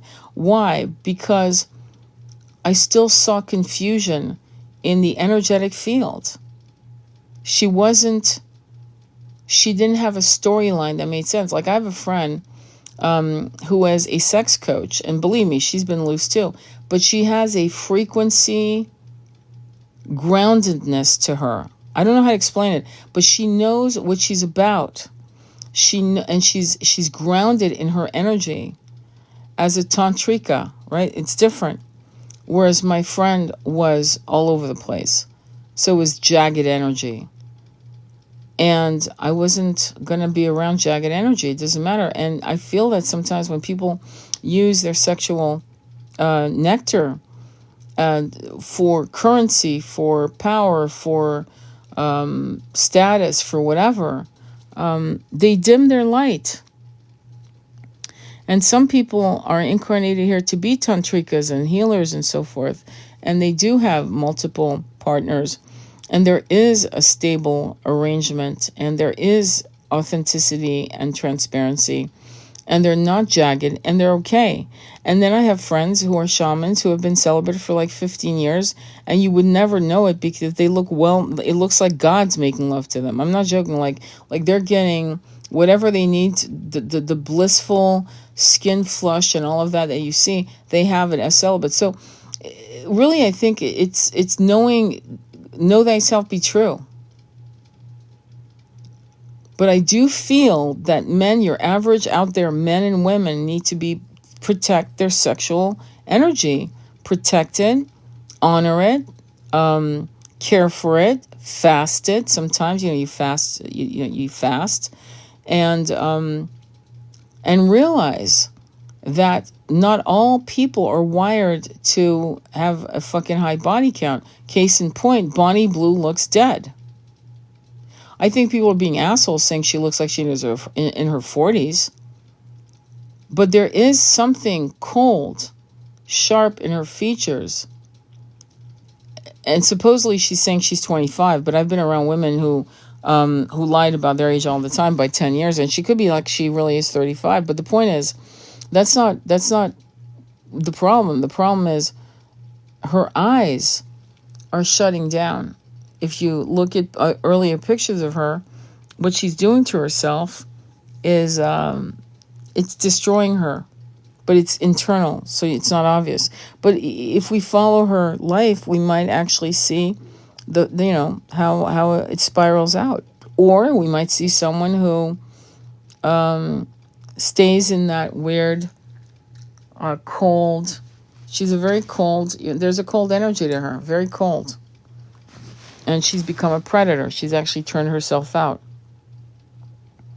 It does really get shut off. It gets desensitized. I would think it does. I mean, to be honest, I can't speak on it because I've never been to that level. But I could see how, let me put it that way. When I was very young, I could see it was going to go in the wrong direction. I mean, I could see that. I could see it at 19. I was like, yeah, no, it ends now. I'm not doing this shit anymore. I'm done. And And it was important for me to understand that. The thing about it is that, you know, I had male friends that just were pushed and egged on by their other male friends to go and keep hunting women, you know, hunting. And it was very acceptable in the 80s. You had Rolling Stones, you had bands like that were pushing and promoting that crap. You got groupies, 14-year-old groupies. It was a real thing. They were most of them were 14. I kid you not. And so all of that was so normalized that by the time society was decided to develop a moral compass, I kid you not, things kind of, you know, stagnated for a minute. We had some growing pains over it. We had to also articulate abuses, and we had to expose a lot of things that had never been talked about, that had been normalized or hush-hush by grandparents and parents and things of that nature. And all of these things have brought us to this point where many of us are promoting and trying to share with people the sacred sanctity of tantric sexuality. And when you use sex in the right way, right, with honoring your own root chakra, your lovers, and your lover does the same, you can magnetize and manifest absolute magic. You can literally have it all. And because we've discovered that in a way where we're discussing it, it begs to question if the 1% always knew it. That's why they created porn and addiction and cultures that would spread and promote random sex. Like in the 1960s, you know, there was a lot of people were doing acid and free love. And free love for what? All kinds of corrupted people. And when you look at Jim Morrison, for example, right, when you look at what happened with Jim Morrison and Pamela, his beloved, his twin, or I'm going to call him the twin. I did a numerology a while back, like 2 years ago on them, and it blew my mind. I can't remember the details, but I remember going, holy fuck, she died on his life path number. It was all kinds of weird things were happening. But anyway, the point is, if you know anything about Jim Morrison, you know, again, the promotion, the fact that everyone was on high as fuck constantly, so they weren't even sure who they were in bed with half the time. But the point is, their relationship was destroyed by society. Had they been up in the mountain in a cabin, they would have probably been happy and lived happily ever after for 80 years. But because they were in the cycle and the whirlpool of the 1960s and early 70s and all of that shit, and he was trying to get his shit together in Paris, and mysteriously he passes away at 27. Again, the number 27 comes up a lot with Jimi Hendrix and Janis Joplin. It's a weird number, okay? But the point I'm trying to say is that they were keeping a lot of people high as kites, bumping into walls, bumping into lovers, not knowing who the fuck was in bed with them last night. I mean, it was a mess. It was actually really, it was nasty, and it was messy and sticky. And I'm not being funny. And before that, when you look at sexuality in the court of Versailles, right? The whole thing with the court of Versailles was to keep people entertained 24/7. That's how Louis XIV kept his noble women and men controlled, with the savagery of manipulating their minds and their competitiveness, and the entertainment was unhinged constantly. Watch some of the there's a lot of French movies coming out, and just read the subtitles, but you see how life was in the court of Versailles, and you're like flabbergasted. Because then in the backdrop of that was free love. People don't think people weren't fucking doing that all over the place. Free love was everywhere. And one of the things that would keep people, especially women, safe, if you will, was that they would usually take lovers when they realized they were pregnant from their husband, to keep sure that the child coming from that that situation would be the son of the husband, right? The heir to the whatever, the heir to the fortune. and to the title. And as soon as they realized they were pregnant, they'd be out there, you know, fucking having a ball with different people. So it's not like, you know, I don't know what this idea that people get this idea that our sexuality just really exploded in the 60s. No, people were fucking doing whatever the hell they wanted in the courts of Versailles, in the court. I mean, fuck, Amadeus starts out with the scene where he's grabbing his future. They're playing around. Remember the opening scene of Amadeus? So it's not like they're not hinting and giving us some hints. The puritanical society, the Catholic Church, all of that. I mean, look at the Borgias. I mean, the Borgias, I think he had, how many kids did he have out of wedlock? I mean, fuck, he had a mistress. And all the popes, all the cardinals had kids. They all had bastard kids, all of them. So, I mean, it's like, I don't understand. So now we're finally getting to a place in this timeline, in the 21st century, where we're actually realizing the sanctity, the sacrament of tantric sex, and how it is a portal to manifesting fantastic things. The new earth, health, relationships, transforming fights into harmony with your beloved. It is a potent power. And the 1 percentile knew it all along. That's why as soon as they could figure out what to do, they gave us porn. They gave us this concept of, you know, this illusion that we had just freed ourselves sexually in the 1960s, when in fact people had done whatever the fuck they wanted for a long time. And there are just too many stories from, oh my God, I'm trying to remember this book. What was it called? It was written in the 1700s. It was called, oh fuck, I forgot, but it's about a guy who's just rampant, just doing whatever the fuck he wants. And then don't forget the Marquis de Sade. I forgot to mention Marquis de Sade.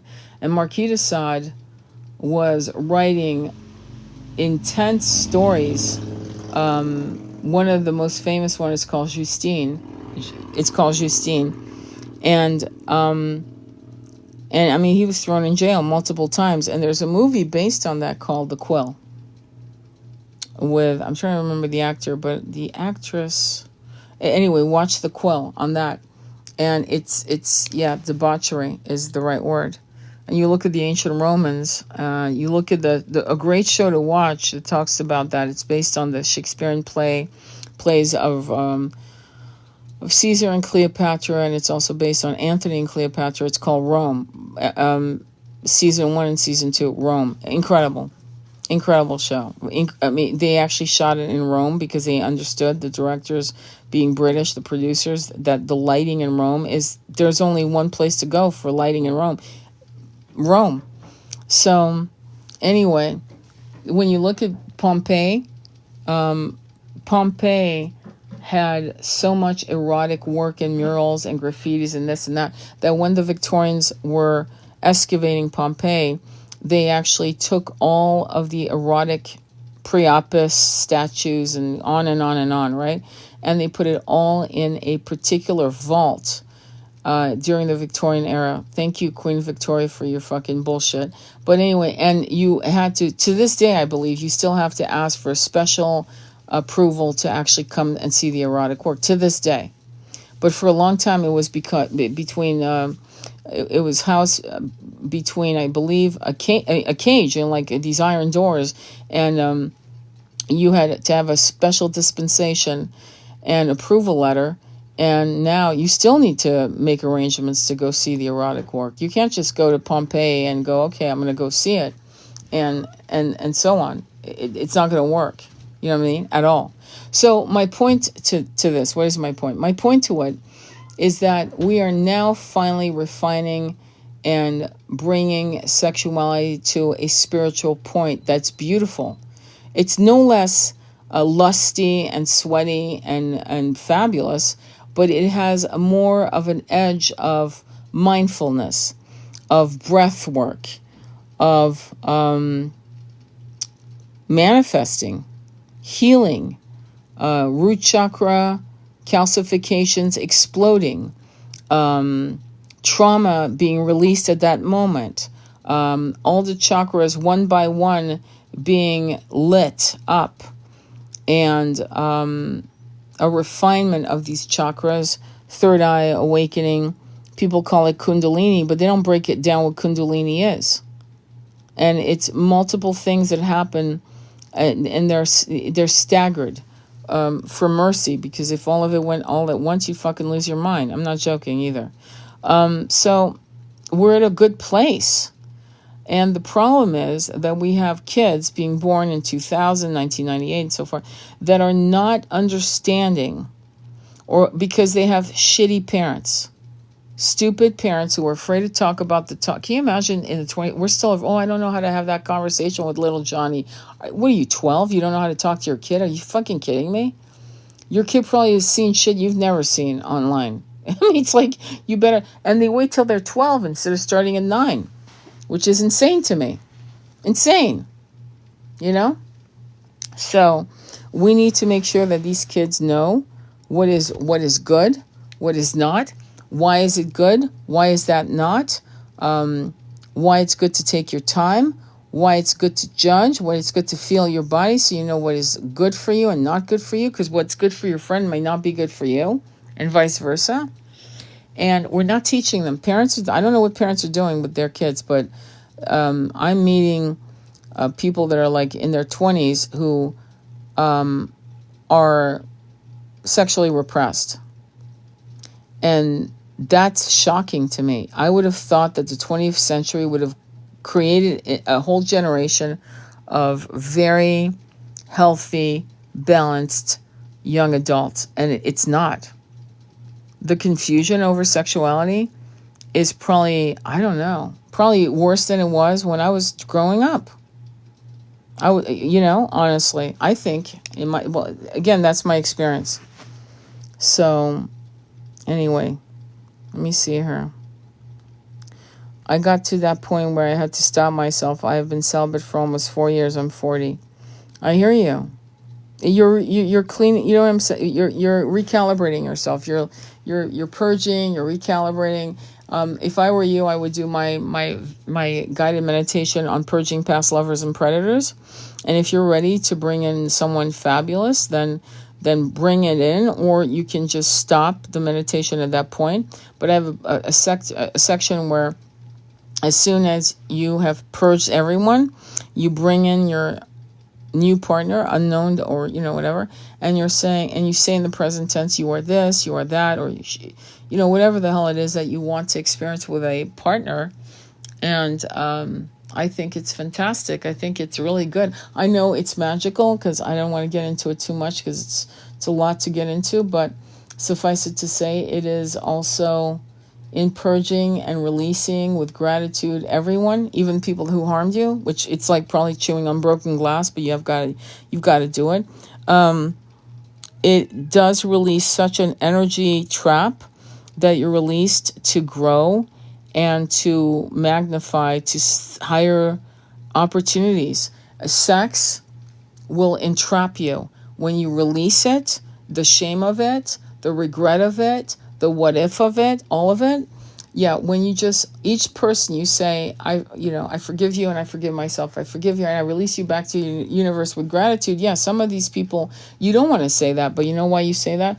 To release yourself from the loop of self-harm and still resenting what happened to you and still holding on to the trauma. Because as long as you're still looping in that, they fucking still own you. They're remotely abusing you. It's never going to end. They're still remotely abusing you, even if they're dead. So to energetically say, from you I learned la la la la la, and I release you with gratitude, and you watch them dissolve into the wind like sand. I don't care if you love them. I don't care if they were a perpetrator. You have to do it for yourself. So it's on my playlist under guided meditations. You can look it up. And I would highly recommend that to anyone who's looking to take another, do a 180, right? To go through the next, crossing through the next bridge of what you want. Because you know what's happening right now? there are a lot of lonely people, and they want it that way. They want you guys in separation. They want you guys not in divine unions. They love it. They're rubbing their hands with glee going, yeah. And mostly, so good people, smart people, spiritually powerful people are celibate and alone and lonely. Lone wolf syndrome. Some of them aren't lonely, but they're alone. There's certain things they miss. You know, the companionship, the laughs, the making love, all of that, sharing moments. You know, but you know, most powerful people aren't lonely. But what I'm saying to you is that so that the people that are fucked up are fucking, and the people that have their shit together, like you guys who are celibate, are some of you are almost saying, I guess I'll be lonely, and not lonely, I guess I'll be celibate for the rest of my life, right? And they love that. So if you feel that you're ready to bring in someone who is to your match, no, not you don't have to lower yourself. You don't have to lower your standards. You have to make sure that the standards you require, you embody yourself. Be honest, okay? And that means if you're not ready, then don't do it. But if you're ready and you embody the kind of things that you want to experience with a partner, then call it out. No one's, and you might get tested with bullshit. Don't get frustrated. The universe always wants to make sure that you have learned everything you've learned, that you are not in a lack frequency, that you're not going to accept shit because you don't do that. Opening your door to that one person doesn't mean you open your door to every asshole that comes at you. It just means that you will have that. It's good. What's going to happen is you're going to call it out. You're going to say, this is what I want, and I say yes to it. People are going to be attracted to you. They're going to be shit, and you're going to say no because it's not what you're looking for. That one person out of 8 billion, that one for you, not for me, not for someone else, for you. They're perfect for you, not for anyone else on the planet, and vice versa. There's no rush. You don't know. You don't care if it's in a year from now, in 2-3 years from now. You don't care. You're just saying, I am ready now. I call it in. And then you let the universe do what it's magic. You don't worry about it. You don't obsess. You don't rub your hands in anxiety. You call it out, you claim it, and you go on around your business or living your life the way you live your life. And you might get tested. You might say, absolutely not. I'm throwing this fucking thing back in the ocean. God damn it. Don't send me that again. And eventually the right person will come. But the fact that so many people are lonely, that are smart, successful, spiritually potent and powerful, that are, oh yeah, they love that. They love that. They love that. And I know what the agenda is. And meanwhile, all the assholes are going to be coupled with more assholes, and we're going to have, it's really wild to watch it go down. So you need to really look at this and go, am I supposed to be a high priest or high priestesses that is celibate for the rest of my life? Like for someone like me, that is the truth. Like Iman and David Bowie, yeah, Iman's never going to be with another man. You can see that, I hope. Okay? Her thing now is she's the high temple priestess who is going to join her great beloved when it's her turn to cross the veils, right? So that's a whole different show. But for people like you, just heal your fear.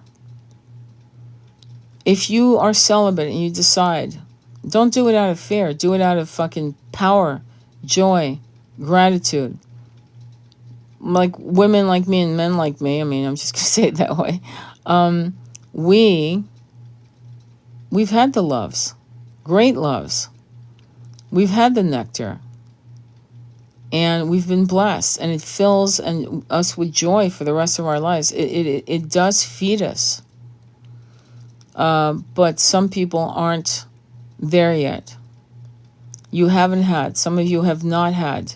Or you did, but the person betrayed it. And you have, typically, I've noticed that if you have one love, you have two. It's kind of like speeding in the freeway. If there's one cop, there's two. If there's one love, there's two. There's another one. And of course you have free will to reject it, of course. But why should you? You know, no one's asking you to become a monk or a nun. You don't have to. And make sure that if you decide that that's what you do want to do, then you do it out of joy, not out of fear. Also, you have to acknowledge them as a teacher and thank them for the lessons of darkness. Don't do that. Don't do that. Okay, Charlie. You don't say, I acknowledge you for your darkness. You don't say shit. You just say, from you I learned la la la, that I could survive you, or I could survive the betrayal, or I could survive, or you taught me my first kiss. Because of you, I learned the pleasure of kissing. And I release you, and I forgive you, and I forgive myself. And you don't go into darkness, you don't go into details, you don't go into shit like that. You release it with as much neutrality as possible. That's the whole point of the exercise. Why? Because it doesn't drag you down into low frequency. That's why. You just want to keep it neutral. That, you know what I mean? That's, if you listen to my guided, in fact, before you do it, listen to it.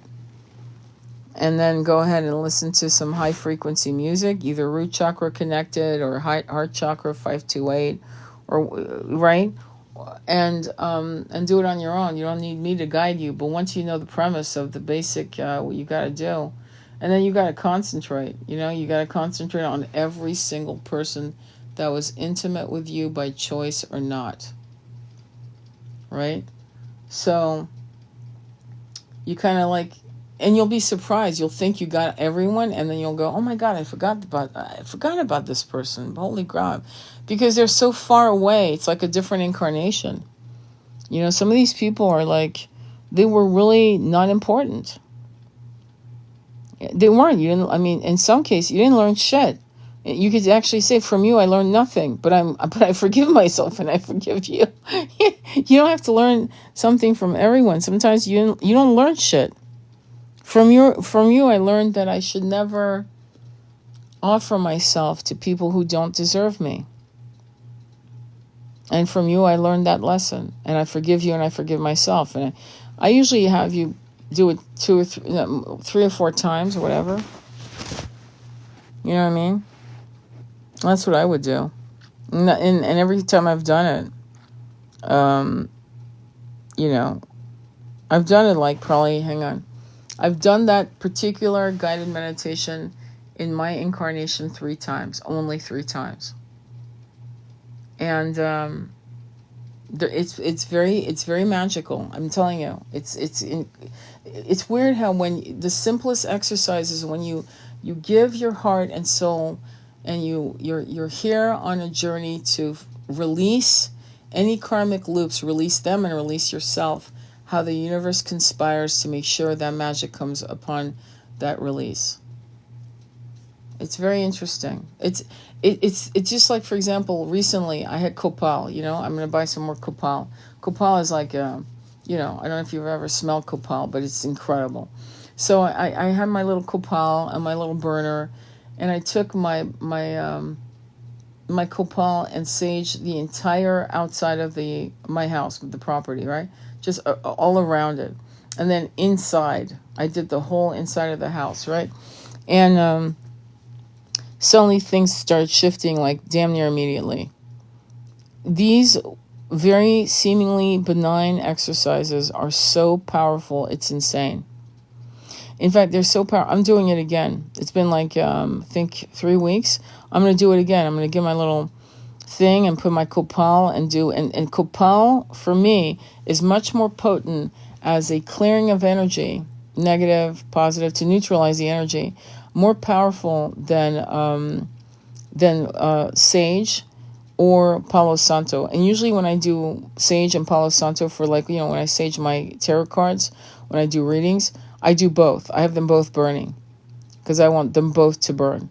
Copal's for ceremony. It's a ceremonial saging type of smudging type of situation, right? I mean, if I could burn copal all the time, I would, but it's not cheap. Copal's not cheap at all. So what I do is I burn the California white sage with the Palo Santo. And that is perfect. And that's how I sage my cards. And sometimes I'll even sage in between. I'll get an energy that I better sage because another person's being brought into a question, and I got to neutralize the energy again, right? So it's interesting how you use different things. And I've tried these like really cool, like bundled, they'll mix like cinnamon with this and that. That shit doesn't work at all. It's just straight up sage, which is Native American wisdom, Palo Santo, which is South American wisdom, and copal. I have no idea what that wisdom is, to be honest. I think it's the, it's the East, India, copal, I believe.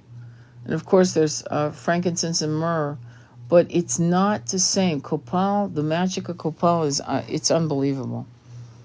Let me see here. Anyway, true. Piece of truth.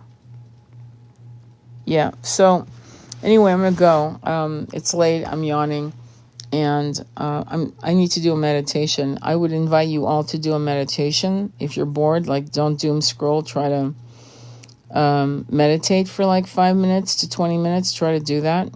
See what your monkey mind is fighting. See how your body's feeling. If you can do a cross-legged position, yes. If you're in bed, just sit up in bed. Work on your chakras. All right, that's what I'm going to do. If you have a tarot card or an oracle card, pull it. Pull a card to see what the message is for you. And give your angels, guides, and allies permission to guide you in your journey as you sleep. And do that in the morning when you wake. Have them there. Give them permission. And when you wake tomorrow morning, try to get into a place of absolute gratitude for the sheets, your pillows, your blanket, the room, your book, whatever pleases you.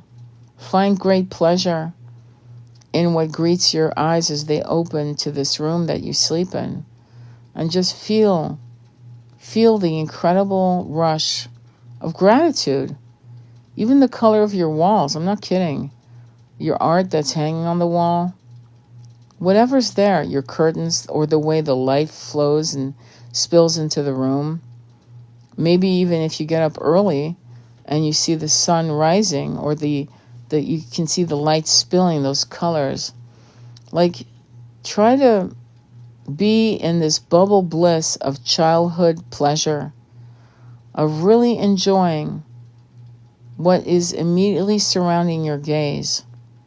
And that will set your whole day up for success. I kid you not. Try to do that and try to make that a habit. Conscious gratitude. Conscious bubble love. And I guarantee you'll have a wonderful day. All right, sending you much love on your journey. Namaste, be well.